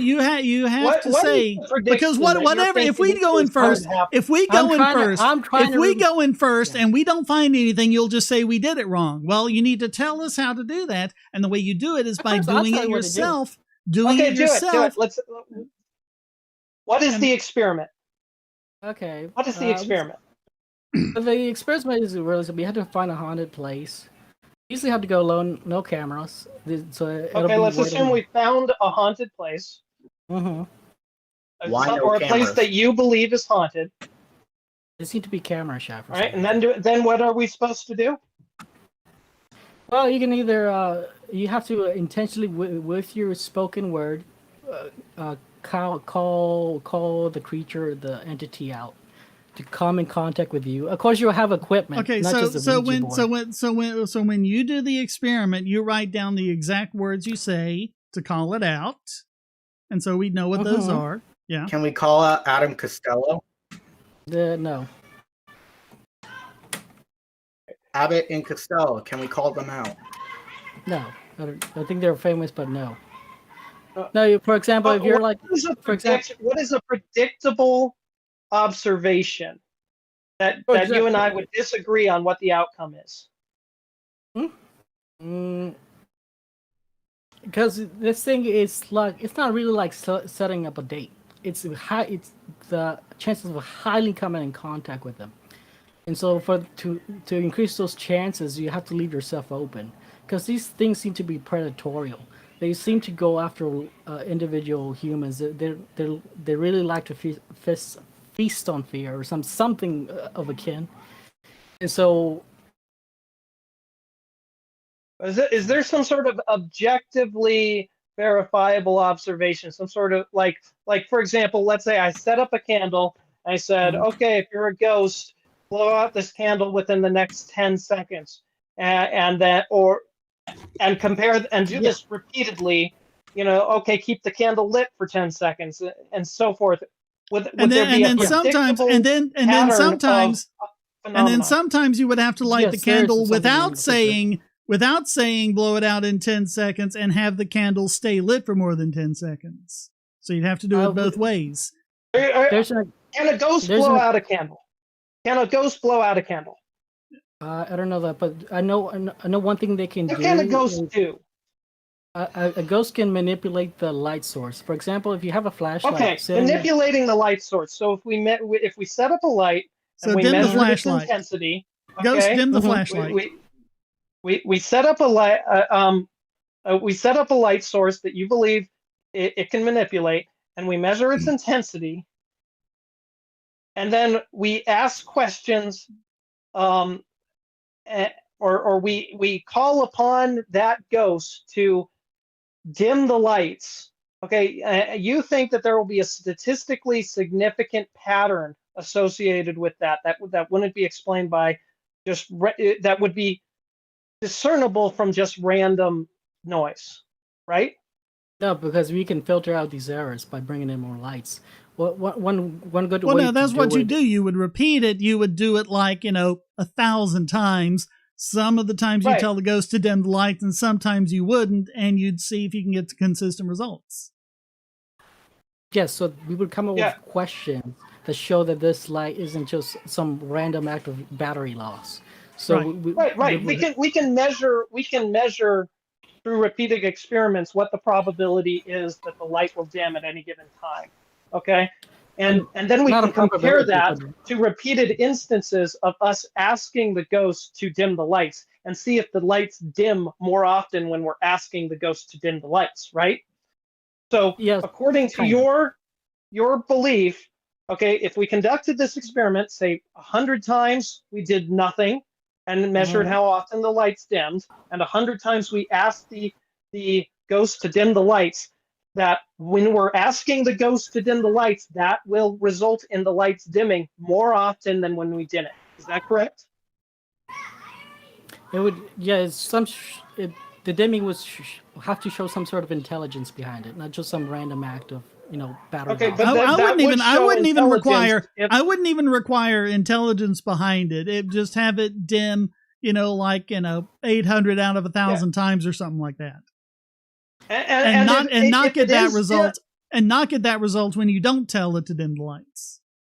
Right. If it dims, say 10% of the time in 10-second increments, when you're not asking it the questions, and you did this over the course of 100 trials, and then you did it again over the course of 100 trials, and it dims, say 30% of the time, that would be a statistically significant increase in the frequency that would actually serve as evidence for an intelligent interaction, I would say.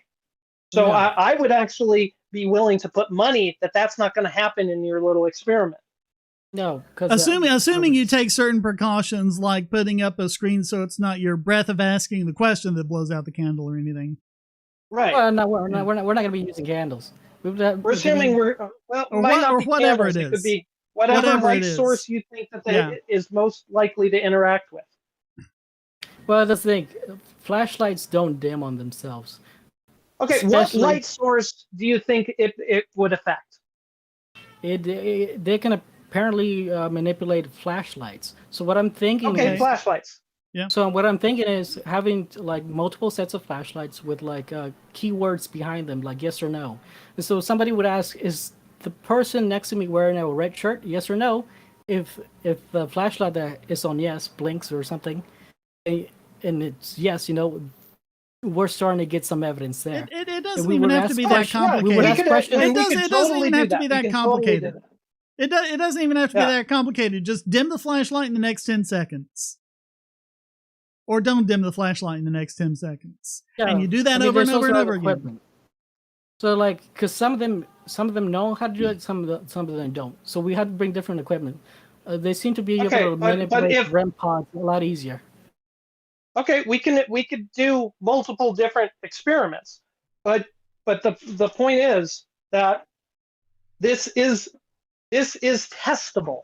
This claim Yes, is this is testable, and if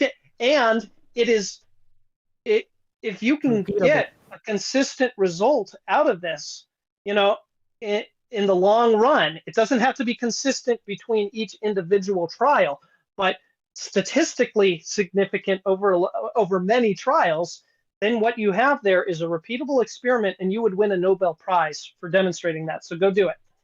No, because again, you would guys should say, look, it's just your bias. You probably just manipulate this video. No, There's I point in wouldn't. me I doing it. absolutely would Yes, not. you would.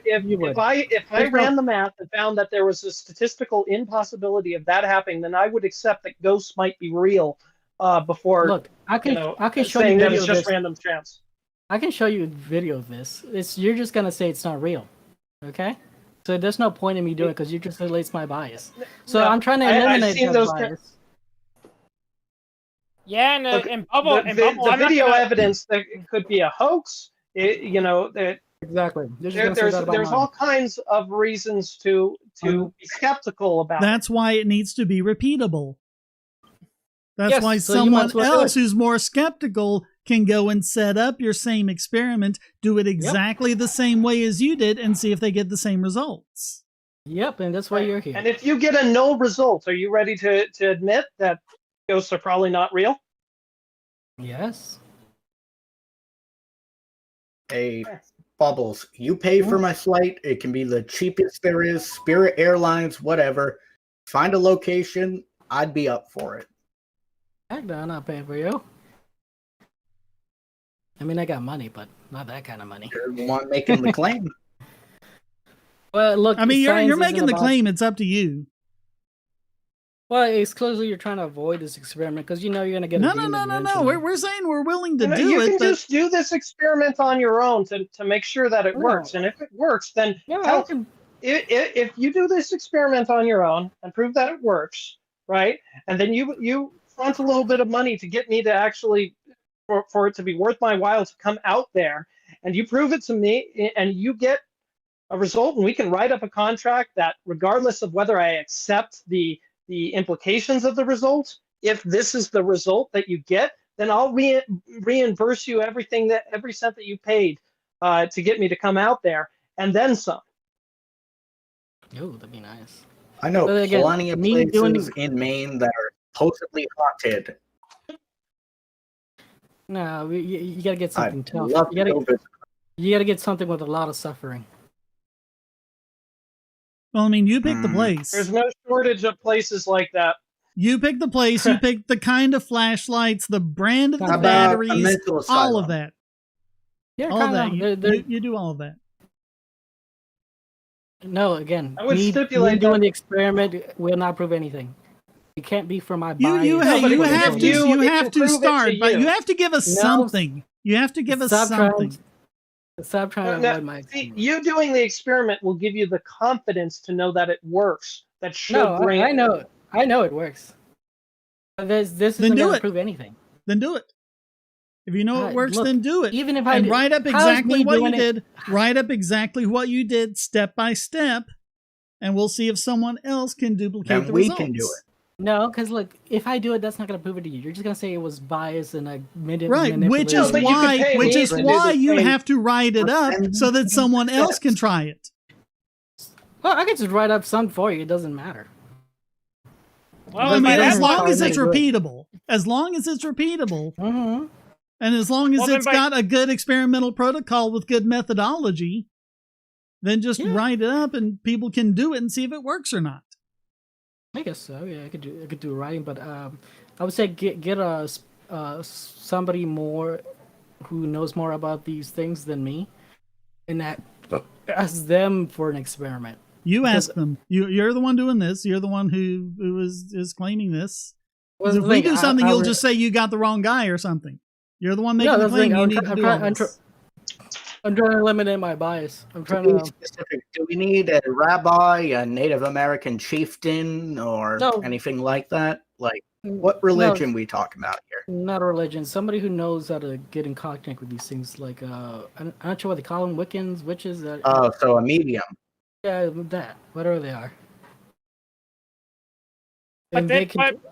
but that adds They're another. here. You just need a coherent testing protocol that can be repeated by others. That's Yeah, what you they need. know more protocols than I do. I just know like It doesn't some matter of who one. comes up with the protocols, as long as it can be repeated by others, as long as people Mhm. can set up the same experiment and get the same results, and as long as it has Yeah. the proper testing conditions and the proper methodology, then that's all you need. That's Yeah. all we're asking for here. Yeah, you can go to a medium. I don't know about these protocols more. They would know more about these protocols. I'm not. You not- create your protocols. No, I That's just how know. that works. No, I know some protocols. That's what I'm telling you. Go to a meeting because they know Hello. more of the protocols. You go to the medium. It's your experiment. You write up your protocols. It means a protocol is just how the experiment is conducted. So create the experiment. Create it in a way that makes a You're not- prediction. Again, you're not listening to me. Go to a meeting because they know more protocols than I do. You go to the meeting, you ask them for the protocol, you write it down, and do it, and see if If we we can just give it to replicate you, it. How about Joseph Mengele? Joseph. I Hello. don't know. Oh, the Nazi guy. Hello. I mean, will Hi. Auschwitz do it? Can you guys hear me? Hey, You're Tia. not allowed to go on Auschwitz, but maybe. I I doubt We they'll can let go you to set up. Auschwitz. I Yeah, joined but because I have sort of a question to ask Bubble, which is like, if we do this experiment Mhm. and like we do everything by the letter, and like nothing happens, would that be, evidence in your eyes that ghosts don't exist, or would you just say the ghost wasn't feeling it?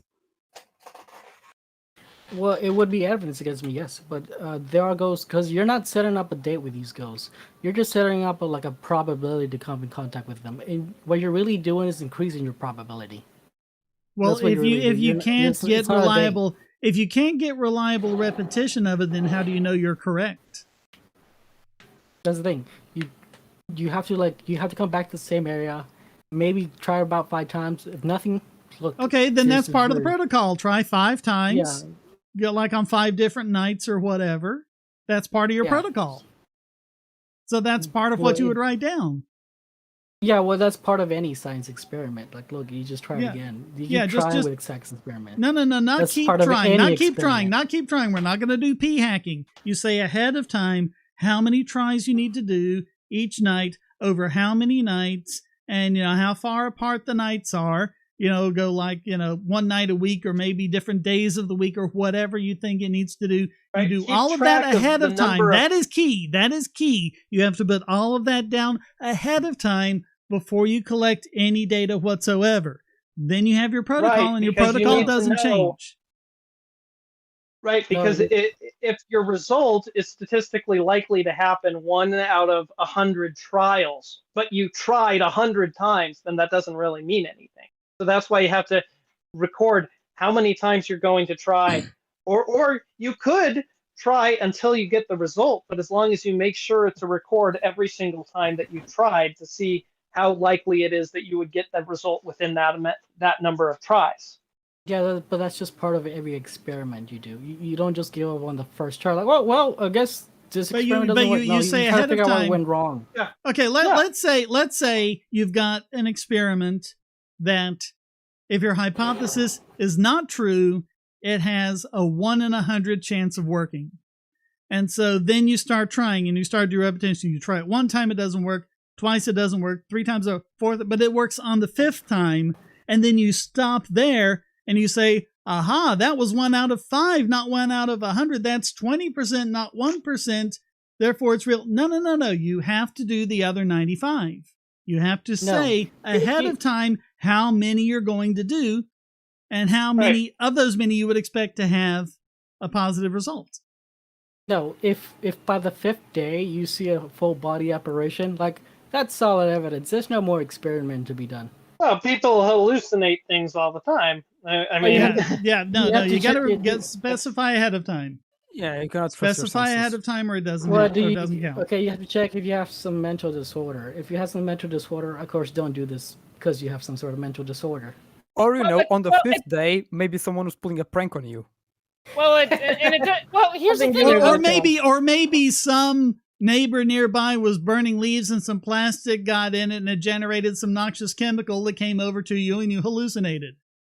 And another thing, it's just a freak thing that wouldn't repeat. And another thing, maybe an alien came down and just did spooky. And another thing too, I want to say, because I've experienced this firsthand, you don't need to be on a chemical or have a mental disorder to see things. You could just be really tired. I've had that happen to me. Or have a fever. You might. I've hallucinated on a fever when I had mono. Well, that's still something wrong with you, like a fever. But I mean, the point is, the weird edge cases like that happen. So you can't just have it happen once and say, "Oh, that's it; it's confirmed." Well, don't come with a fever or extreme dehydration. But you never really know when the edge case is going to happen or what's going to cause it. That's why you do. That's why you do enough trials. To make sure, because maybe it's not the fever. Maybe it's like the neighbor burning plastic, but you don't even know that the neighbor's burning plastic. I think you'll notice the neighbor burning plastic. Maybe not. I mean, if it's filtered through the air enough that you can't smell it, but it's enough to have a psychotropic effect. Yeah, doubt it. I don't see people getting high on plastic. When plastic burns, it can give off some pretty nasty fumes. Yeah, not very good fumes. Nobody wants to smell that. I mean, if I recall correctly, remember, folks, don't use a water bottle as a bong. Well, I mean, if I recall correctly, people burning plastic, they actually do that in some parts of the world where they want to get high, but they can't afford the real stuff. Yeah. Yeah, they usually end up dead. Anyways, yeah, I mean, it's nasty stuff. The point is, you never know. Well, the thing about ghost testing is that most of the supposed evidence occurs in a way that's not repeatable or testable in a way that usually can be attributed to other phenomenon or hoaxes or something. This isn't really the most productive subject that we could be on right now. I'm still having fun. Like the experiment. Anyways, and we have gone 15 minutes over, but I can go a little while longer if you guys are up for it. Because Heather doesn't get off work till 11. I was going to go on sub from your Patreon. I don't want to give you my money. I mean, I used to be a fan of you, Shane. When 2016, but then, yeah. 2016 came and went. Well, I mean, you want to change our minds. You know how to do it. We just told you how to do it. There's no point in me doing the experiment. Plus, I don't want to get a demon attached to me. And once you get a demon attached to yourself, you know who you have to run to. Well, see, all I'm hearing are excuses not to do the experiment.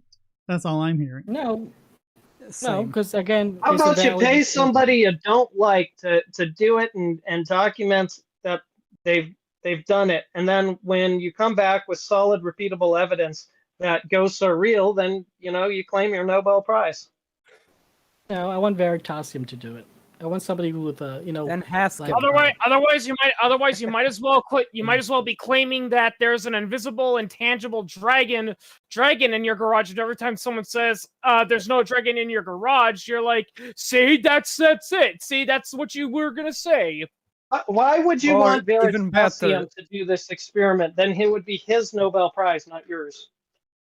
Or even better. I don't care about the fame. I just care about Oh, I don't care But about the fame or the thing, millions though. of dollars. Here's the thing, though. You just said Perfectly fine with what I have. you just said that you don't want to do it. Oh. You just said that you don't want to do it because you don't want to get a demon attached to you. Well, if that's the case, No, I don't. then you're not going to I do don't the wanna do it. experiment, which means that as far as you know, as far as your observation of the universe appears, it appears exactly the way it would if there were no ghosts.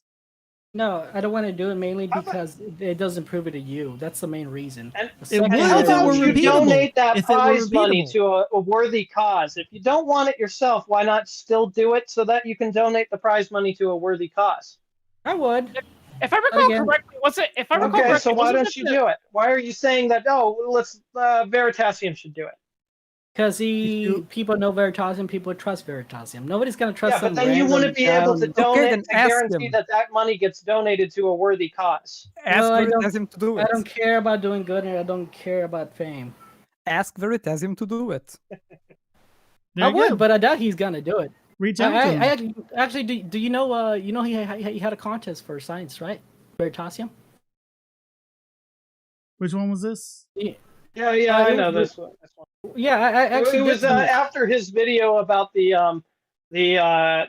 pinwheel powered car or whatever it was. Oh, and I saw that one. Yeah. he offered, make a video that eloquently describes something that's counterintuitive. That was I mean, interesting. that was a perfect example because he didn't think that was going to work. He didn't think it makes sense that, you would have something wind powered that would go faster than the wind, and someone made it, and it did. Yeah, and that professor who bet against him, he actually put his money where his mouth is and ended up having to pay up. Yeah, I actually submitted this experiment to Veritasium in that contest.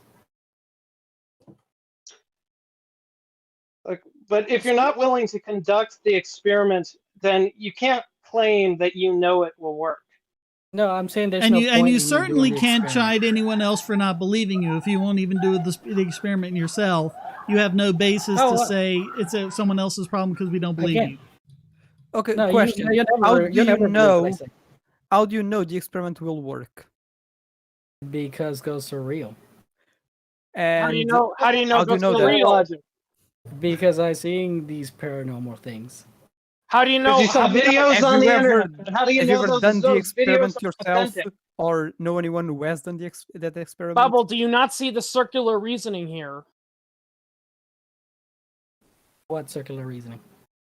It's How like do you know? it's How like- do you know you are correctly interpreting what you are seeing when you interpret it to be paranormal? Is there some sort of videos that, like, do you believe the reptilian alien videos that say, oh, Hillary Clinton's a reptilian alien, or these reporters are? Do you believe all of that? I believe in aliens. Do you believe that Hillary Clinton is a reptilian? No, that's absurd. But are you saying Yes, the it's aliens don't absurd, of exist? course, but there's Do the aliens videos. not- There's videos of do we have it- like do we her have videos of eyes do aliens? this weird thing or something. Do we have There's videos? videos and stuff. Do we have videos of UFOs? Well, we have videos of unidentifiable objects in the sky, certainly, and those are technically UFOs. Yeah. So isn't it safe to assume there's a high possibility that aliens might exist from those videos? This Well, is evident. Well, This no, is- because they're unidentified. That's what the U stands for. no, We just don't know yes, what they yeah, are. I- yes, Trash I know. blowing in the wind. They could be balloons. They could be, it's Most varies often than from video not, to video. Some of they them are are balloons most don't go often than not faster than they jets. are military planes.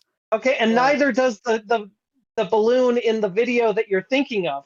I've seen the videos that people are saying, oh, this thing is traveling faster than the jet. No, it looks like it's traveling faster than the jet because it's in the air and the jet is moving. So the background behind it seems to be moving when the camera is pointed at it fixed, right? The objects in those videos aren't actually moving. So you're saying this, like every video is this? Pretty much everyone that I've seen of those, military jets tracking an object, and they're like, "What is that?" Oh, well, it's actually something that's in a relatively fixed position in the air, right? Here's And what- they're flying Or at the above very it, least and they're going pointing slower their than the cameras jet, but the parallax makes it look like it's going faster. right. It's parallax. Sort movement it's in the every same. case. It's basically the same effect that makes Mars look like it stops going and then goes backwards for a little bit and then starts going forward. Mars isn't really doing that. It's just a perspective thing. He hasn't just really seriously tried to deny aliens. Like, look, even the government accepts aliens are real. There's no denying aliens. I'm gonna It's have to not even ask for a parallel. Well, citation government on lies that. all the time, when did we deny No, aliens? they say that they're unidentified objects, but they don't. They're not saying aliens exist. Like, No, I'm saying this. Well, this aliens is exist, All right, but they hold probably on. don't exist anywhere close to Earth. Hold Apparently they on. would be. Bubble, are you familiar with that thing that happened a few years ago in Russia? I forget the name of the town, but it was a meteor that came in and went over the town, and it was visible, and it was seen by a whole bunch of people. What was that? What was that for? Chelyabinsk. Chelyabinsk? Chelyabinsk. Mhm. That's, Okay. yes. Well, anyway, yeah. if you look that up, you will see that people had cell phone video from all sorts of angles covering this. And so people were able to take those videos and use photogrammetry to prove, where it was, what speed it was going, where it was going. And that's how they were able to figure it all out. Now, don't you think that if there were an actual spaceship anywhere that people exist, considering that basically everyone has a cell phone with a camera, shouldn't the exact same thing be happening? We would have that, high def and 4K video from 27 different angles, and there wouldn't be any question about where it was and what it looked like and how fast it was going. Yes, we do have that kind of video now. We're starting to get that kind of. No, we video. don't. No, Well, we just that's the thing, 'cause- have some random cell phone videos that someone We takes have it. And, single angle videos of No, 'cause- other. We don't have videos from multiple angles of something that is unambiguously large and moving in a way that, or unambiguously can't be explained by some other mundane phenomenon. We don't have what Shane described. we have it with meteors. We don't have it with aliens. We do have it with aliens. Well, then Which point to an videos? example. There's like NASA. Link it. Link a scenario where there's multiple angles. Multiple angles enough to do No. Multiple a angles, not a single. a photogrammetric analysis where you can Because actually you can say, fake one video. It's very difficult to fake the same phenomenon occurring from two different angles because you could compare the two angles and find discrepancies. Right? And it's especially- extremely difficult. and especially when you have as many people as you have, with this Russian meteor, the idea that they would all somehow be in on the hoax without there being a whistleblower is kind of ridiculous. So when you have that many people doing it, it will be kind of undeniable. No, this is the thing. Because with the meteor, everybody can see. Look, this is a freaking giant fireball in the sky. People were recording from their dash Well, no, they cams. just saw a light. They didn't really know what it was. They just saw a Yeah, but light. it's very clear because it's exposing itself. Like, look, there, you can't ignore it. Yeah, Consider- and when it's an alien spacecraft entering Earth's atmosphere, be equally obvious and clear because that No. meteor was about. Clearly, their spaceship. Well, wasn't the isn't meteor burning like up. the size of a dime or something like that? It wasn't that big at all. Not anywhere near like a spaceship No, would be. the space Yeah, it's still shuttle bright. wasn't burnt. The space shuttle didn't burn up when it re-entered the atmosphere, but it created a shock layer of air around it that was luminous. And people did record footage of the space shuttle every time it would re-enter, and it was very obvious where it was, right? But none of the space shuttle burnt when it was re-entering the atmosphere. The same Yeah, would be so- true for an alien spacecraft. No, this is the thing. Because apparently, the alien spacecraft isn't freaking burning up in the atmosphere. So But they that's what I'm clearly have saying. to- The space shuttle didn't burn up in the atmosphere either, but it still creates a shock wave that is luminous. No, apparently they might Yes. have to.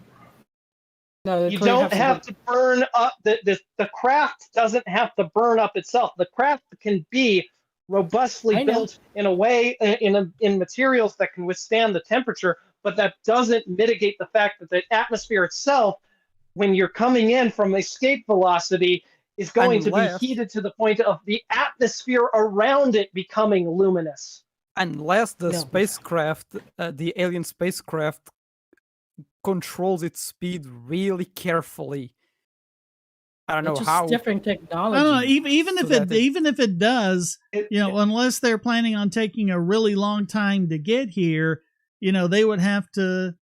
Maybe They, can they just would have teleport, they would have who to be knows? going slower than the speed of sound from the moment they enter the atmosphere.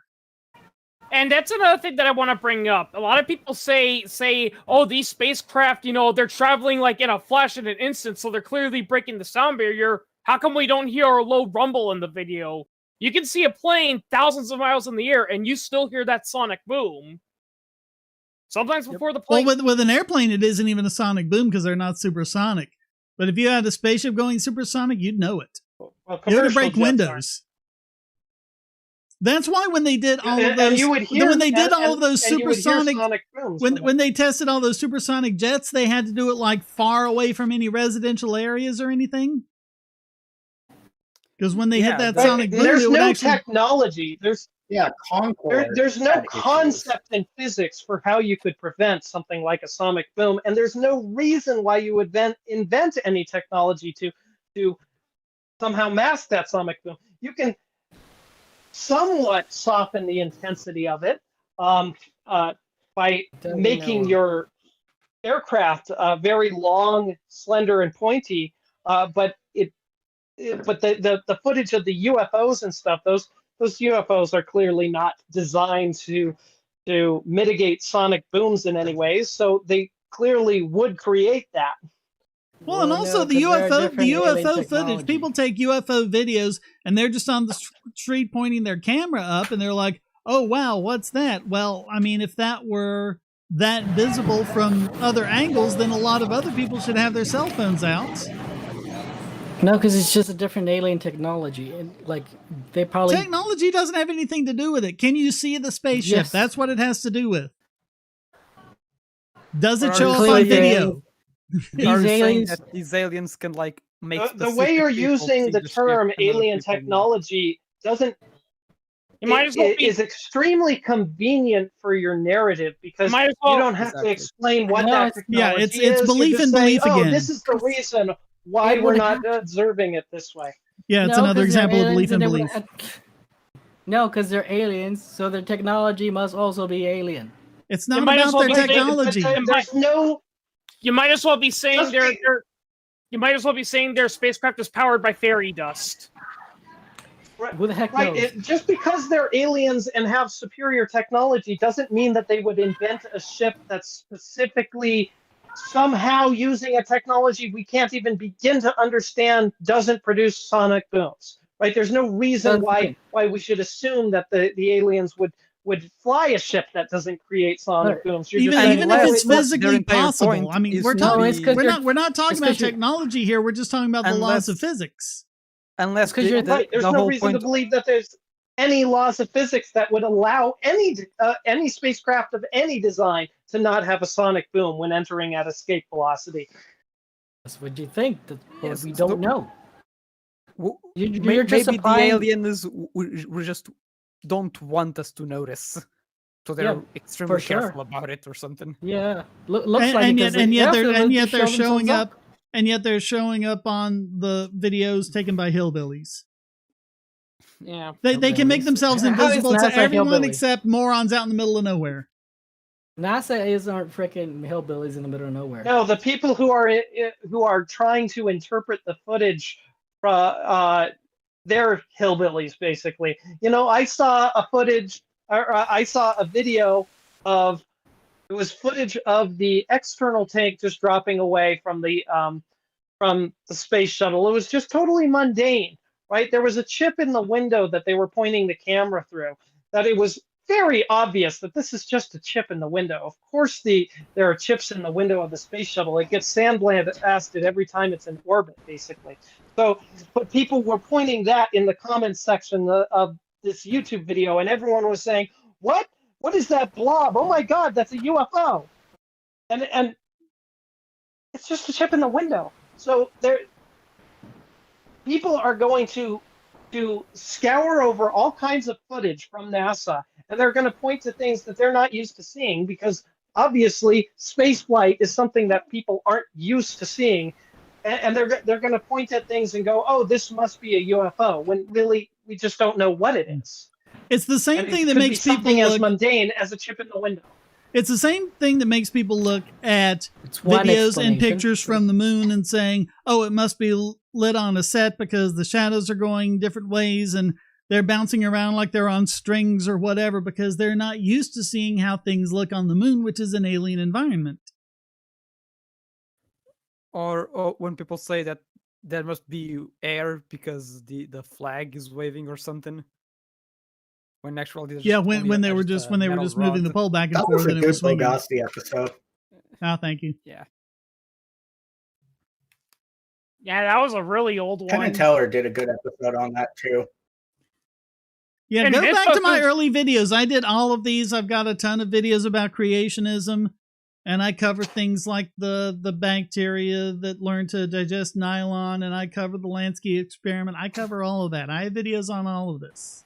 And Mythbusters debunked the It moon just landing get hoax. boring after a while doing those Actually, topics. speaking of bacteria, earlier when I was watching the stream on YouTube, and Bubble asked for evidence of bacteria without flagellum developing a flagellum.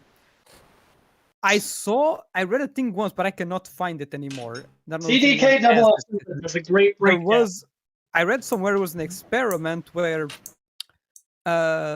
scientists, they had a bunch of bacteria in a petri dish. They added some like thick liquid or whatever it was, and over a few generations, the bacteria developed. I think it was more A tolerance to the flagella. They went from 1 antibiotic. to I think I 2 mentioned this earlier. or It was something on an like auger that, broth and guy. trained so they could move better. And then when you went back to a thinner liquid, they dropped those flagella because they were kind of redundant. That's the thing. That's not evolution. How is that not evolution? That's That's exactly because what you asked We're for. back where we started. That is exactly what you asked Again, for. That's not evolution. When I say You evolution, you said a bacteria evolving a where we flagellum. started, He just folks. gave you that. no. He said he lost the flagellum. Listen, No. When they added the thicker liquid, over time, the first generation started developing shorter and shorter flagella until it was basically dropped, or it was just one small flagella. And then when they had actually the other way around, the thicker liquid, the bacteria developed more flagella to help with the swimming. When the liquid was thinned back down over a few generations, they dropped the flagella. But when the liquid was getting thicker, they developed 2, 3, even 4 flagella, some of them. So is it just promoting the flagellum, or is it actually like developing a flagellum? It's actually developing, because it's difficult to move here, and if when the bacteria are sort of multiplying, that's a better term, reproducing maybe. So Generation that has a bigger flagella, maybe even 2, they started moving better, and so they can get to more food. And so over a few generations, you get I hit my mic. They get to bigger flagella, more flagella. Then you go back to a thinner liquid where it's a lot easier to move around, and they don't need it as much. But the thing, it sounds like you're saying you're just promoting the flagella when it's needed, and not promoting when it's not needed. But where does it come from? Where does the flagellum come from? Exactly. You want an example of a new gene created, and we cited the bacteria that evolved to digest nylon. And you obfuscated and switched over to something else, but I still want you to address the existence of bacteria that created an entirely new gene that allowed it to digest nylon. And I have a video on this, by the way, if you look back on it, where I actually show the genetic sequence and I actually show the mutation that caused the shift that caused it to be a completely different gene with a completely different sequence of amino acids. And I even calculate how much information was created by that one mutation. Okay, here's the nylon-eating bacteria. The nylon-eating bacteria was like found by some Japanese, and they would notice there was something growing on top of the plastic. Like, oh, this bacteria is eating plastic, but it wasn't eating plastic raw. It was using enzymes to break down the plastic, which then it would eat. But that's how bacteria eat stuff. Yeah. That's how they do it. It just and had to where did that evolve. It enzyme had to come from? evolve a new enzyme to do it, and it had to create a new gene to create a protein to make that new enzyme. Because previously it didn't have that enzyme to break down plastic. Well, we don't know that because Yes, we did. Yes, we we don't do. know.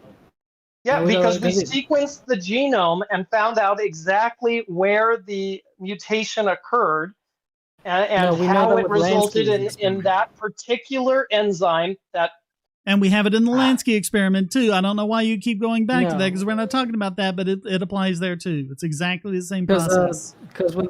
Because we didn't observe the Japanese finding this bacteria. That wasn't observed. The E. coli under Lansky was observed, and the E. coli under Lansky didn't make a new gene. It simply copy pasted an existing gene. We've been over that. That's not what happened. Okay, Yes, so it is. if it copy pastes an existing gene, then nothing should change. Right. All it's going to do No, is no. it's going to have two copies of a gene making the same enzyme. It then has to mutate that duplicate gene to make the new enzyme, and that is what happened. And they actually have it step by step because the duplicate gene happened many generations before it developed the new enzyme. And so they took samples every 500 generations. And so for a while they had this duplicate gene that was mutating but not doing anything, and then at some point, just by chance, it hit on a mutation that made it make an enzyme that was capable of doing that. No, because like the citric transporter gene was already there, but it couldn't use it. No, it wasn't. Yes, it was. It did not have Lansky any said this. enzymes capable of digesting citrate, which is why it hadn't done that before.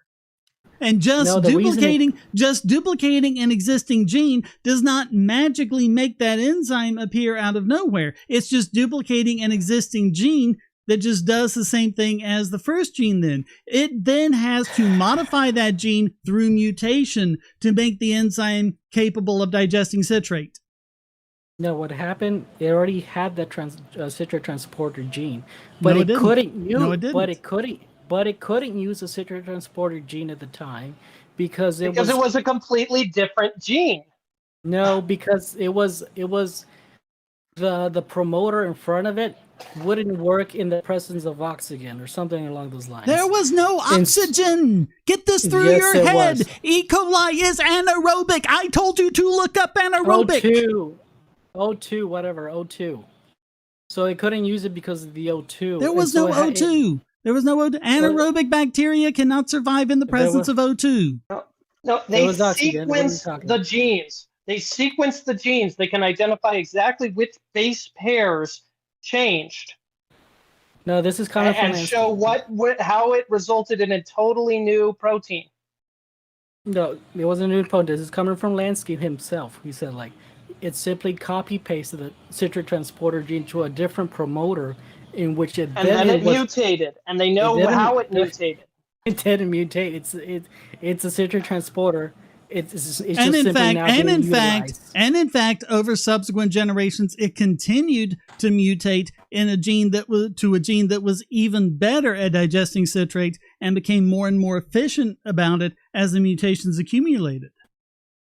No, that's the thing. Because if they were to release the original E. coli versus the new E. coli, the new E. coli out in the wild would die. Because it doesn't have citrate. It would either because mutations are usually harmful. It depends on the environment. What? No, Mutations are usually harmful, which means that they are occasionally beneficial, right? Isn't that what you just said? Yeah, but in the real world, those mutations. Okay. If they are Those occasionally mutations were beneficial, extremely harmful. they don't have to be. It doesn't matter if mutations are usually harmful. As long as they are occasionally beneficial, then the beneficial ones will be selected for, and those organisms will proliferate, and therefore you still get this the pattern of evolution through natural selection. It doesn't matter if mutations are usually harmful. The fact is that sometimes, occasionally, mutations are beneficial. And because of that, actually, they're works. usually neutral and they don't have any effect. But we're talking about a particular mutation that you are now trying to say is harmful, but it's not harmful when the bacteria is in an environment that's full of citrate. Yes, it was exactly, and that's why bacteria survive. It depends on the environment. The bacteria became so adjusted to its environment. So right. When it was released, that's what evolution does. That's why we can't breathe water. That's why we can't breathe underwater. We don't have gills. So when it was released back to its natural environment in competition with its original E. coli, it failed. Right, because the additional gene imposed greater costs on it in an environment where those costs were not worth it. But that's because you changed the environment. Especially if it's subject to competition with other bacteria. If you take you and put you underwater, you wouldn't survive for long. Right. No. Even though your ancestors could breathe water, we are using those pharyngeal arches that developed into gills. We're using them for something else. So we cannot get the ability to have gills again because we're using the pharyngula for different things. So if you take us back into the ancestral environment, we drown. Look, similar code doesn't mean similar origin. Just because Windows 8 and Windows 10 jump over to a completely different subject. Once you're told you're wrong about one subject, you jump way over to something else. And now here we go, bouncing around again. No, I'm using an analogy. Okay, just because you have I know what you're saying. That you're saying just because we have similar genetics doesn't mean that we have common ancestry. No, it's more nuanced and complicated than that because it's not just that our genes are similar. It's that they're similar in a way that matches a perfect phylogenetic tree.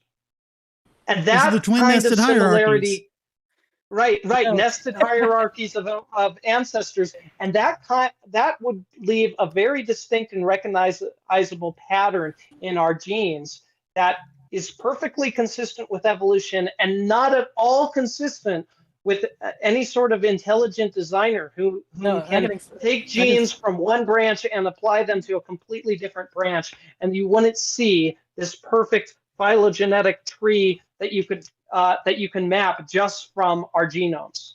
No, because Windows 8 and Windows 10 would be on the same branch.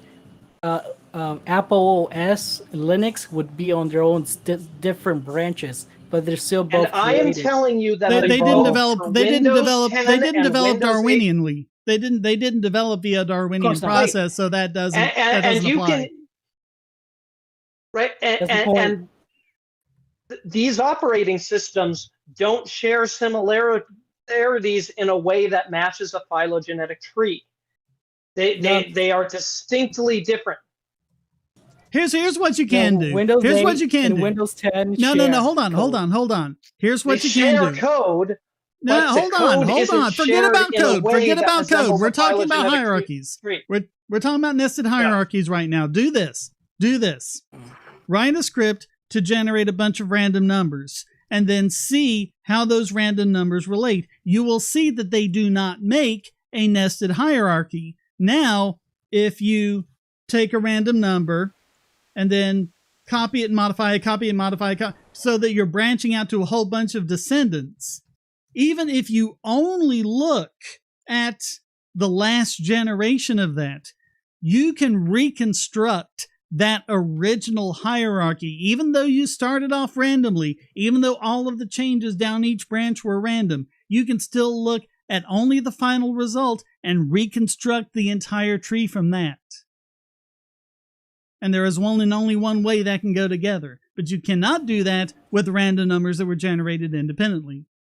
No, here's the thing. When you're making humans and things that are similar to humans, it's only natural to have very similar code. When you're making Windows 8, You know what a frogfish Windows is? 10, Right, but it's not going to create a pattern of nested hierarchy. Look up, right? look up, If look you up a have frogfish. somebody No, design a hold whole on a bunch second. of different things. Look No, up a it's still frogfish. Windows. Look up a YouTube video on a frogfish.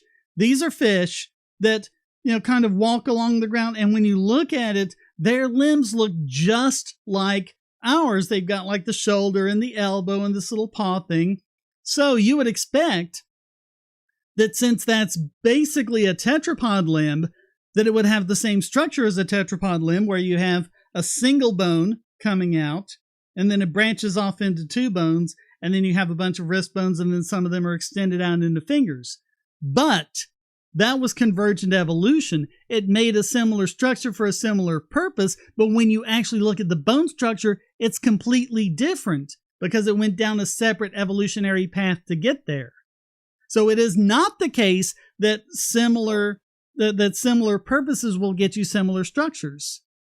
It won't be the same structures. It won't be the same genes, just like the frog with the hair. That is not mammalian hair. It's hair that developed a different way for a different purpose. it's not even hair at Right, all. you're mentioning like the common designer argument. Well, the common designer argument would predict that hairy frog that we mentioned earlier, that would be mammalian hair, that it would be actual, like that would be evidence of a common designer, because that wouldn't match this nested hierarchy structure. I'm not even calling Right. for common designer. And it's the fact that it's not mammalian hair I'm calling that for- shows that I'm it's calling for evolution, common code. that evolution needed a similar structure for a similar Right, purpose, I but it took a presume that different your path to position get there. is that the code was written by a designer, right? Well, the designers doesn't matter. The thing what matters is Okay. they're similar. They're using the same code. But they're not. But they're you're not. You just taking- said the hair on the frog is not the same as the hair on the mammal. You just said Well, that. You that's just not acknowledged hair. that. I mean, Right, if you're that's what we're saying. It's not defining hair. if you're defining hair specifically as mammalian hair made from keratin instead of epithelial cells, then you're right. It's not hair, and that's the point. Because if it was the same designer using the same design, and the same designer used the same design, and that's where all the similarities are, why isn't it mammalian hair? Because no, that disproves your evolution theory. If it were mammalian hair, it would. If it were mammalian hair, it would disprove it. Why No, would the designer designer? didn't give this. Why would the designer come up with the same kind of hair for all of these different mammals, but not for this frog? Because clearly frogs were created separately from other species or something. Other Because the mammals. hair It's evolved not a mammal. independently. Because the hair evolved independently, and the hair from mammals all comes from a common ancestor. No, if you really believe your evolutionary theory, that frog hair will eventually turn to real hair. No, it won't. Look, you're There's deliberately nothing. No. That would disprove him. evolution. That would disprove evolution. Why? Look, you believe we came from fish. Why is it hard? Why is it harder for a frog to grow hair? Ancient fish are not the same as modern fish. And Well, also, it has here, the and also, here, possibility and to- Because also, has the evolution doesn't possibility- have a goal in mind. Evolution doesn't have a goal in mind. It doesn't have a preconception of what sort of You can- structures to do. It just follows the path of least resistance, and these new structures evolve. And the odds that the hair that a frog evolves would resemble, that would be identical to the hair that mammals evolved is vanishingly improbable. It's extremely improbable, because you would have to basically match the exact same genes.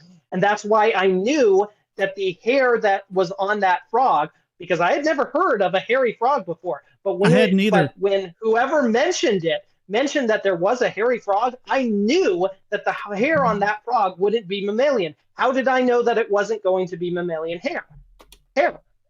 Because we said before anyone actually came up with the frog that if that happened, it would not be mammalian hair. Before anyone came up with that. Neither Fourth Root nor I had ever heard of this frog before someone posted a link to it. But somehow a fish can eventually grow hair, but a frog can never eventually grow hair. They can evolve their own versions of hair, but there's no reason why they would match, why they would be identical. We knew they probably would not be. There's no reason they would why not be identical.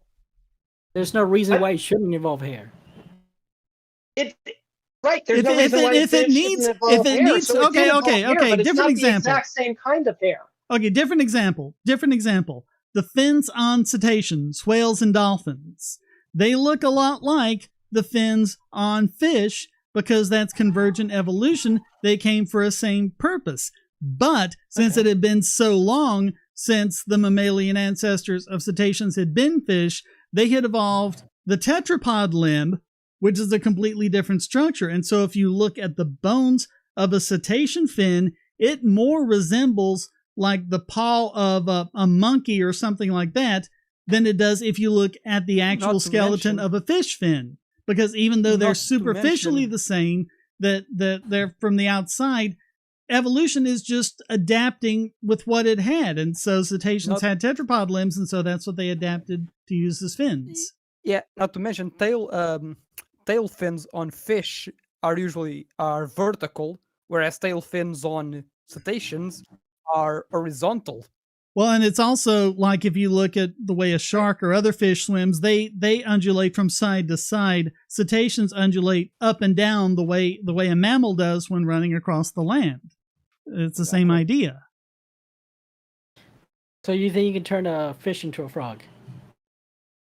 No, because that's already happened. That's a branch that's already happened. Frogs have already evolved. But it can't. Right.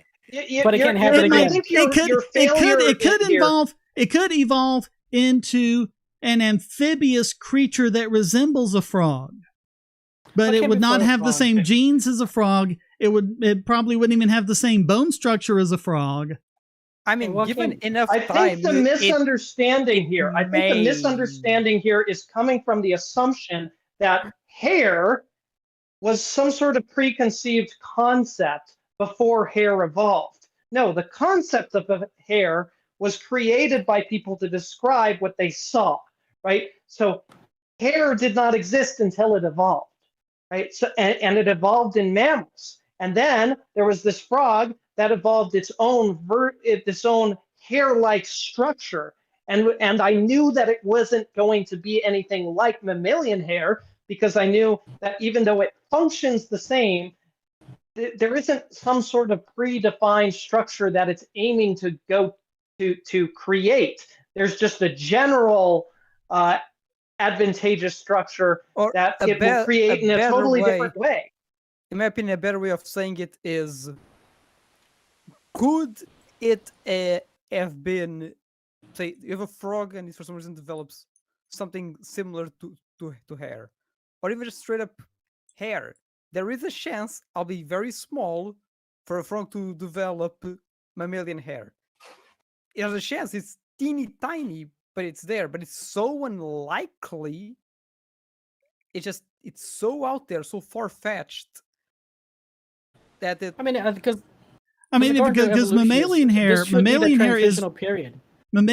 is one way of making hair.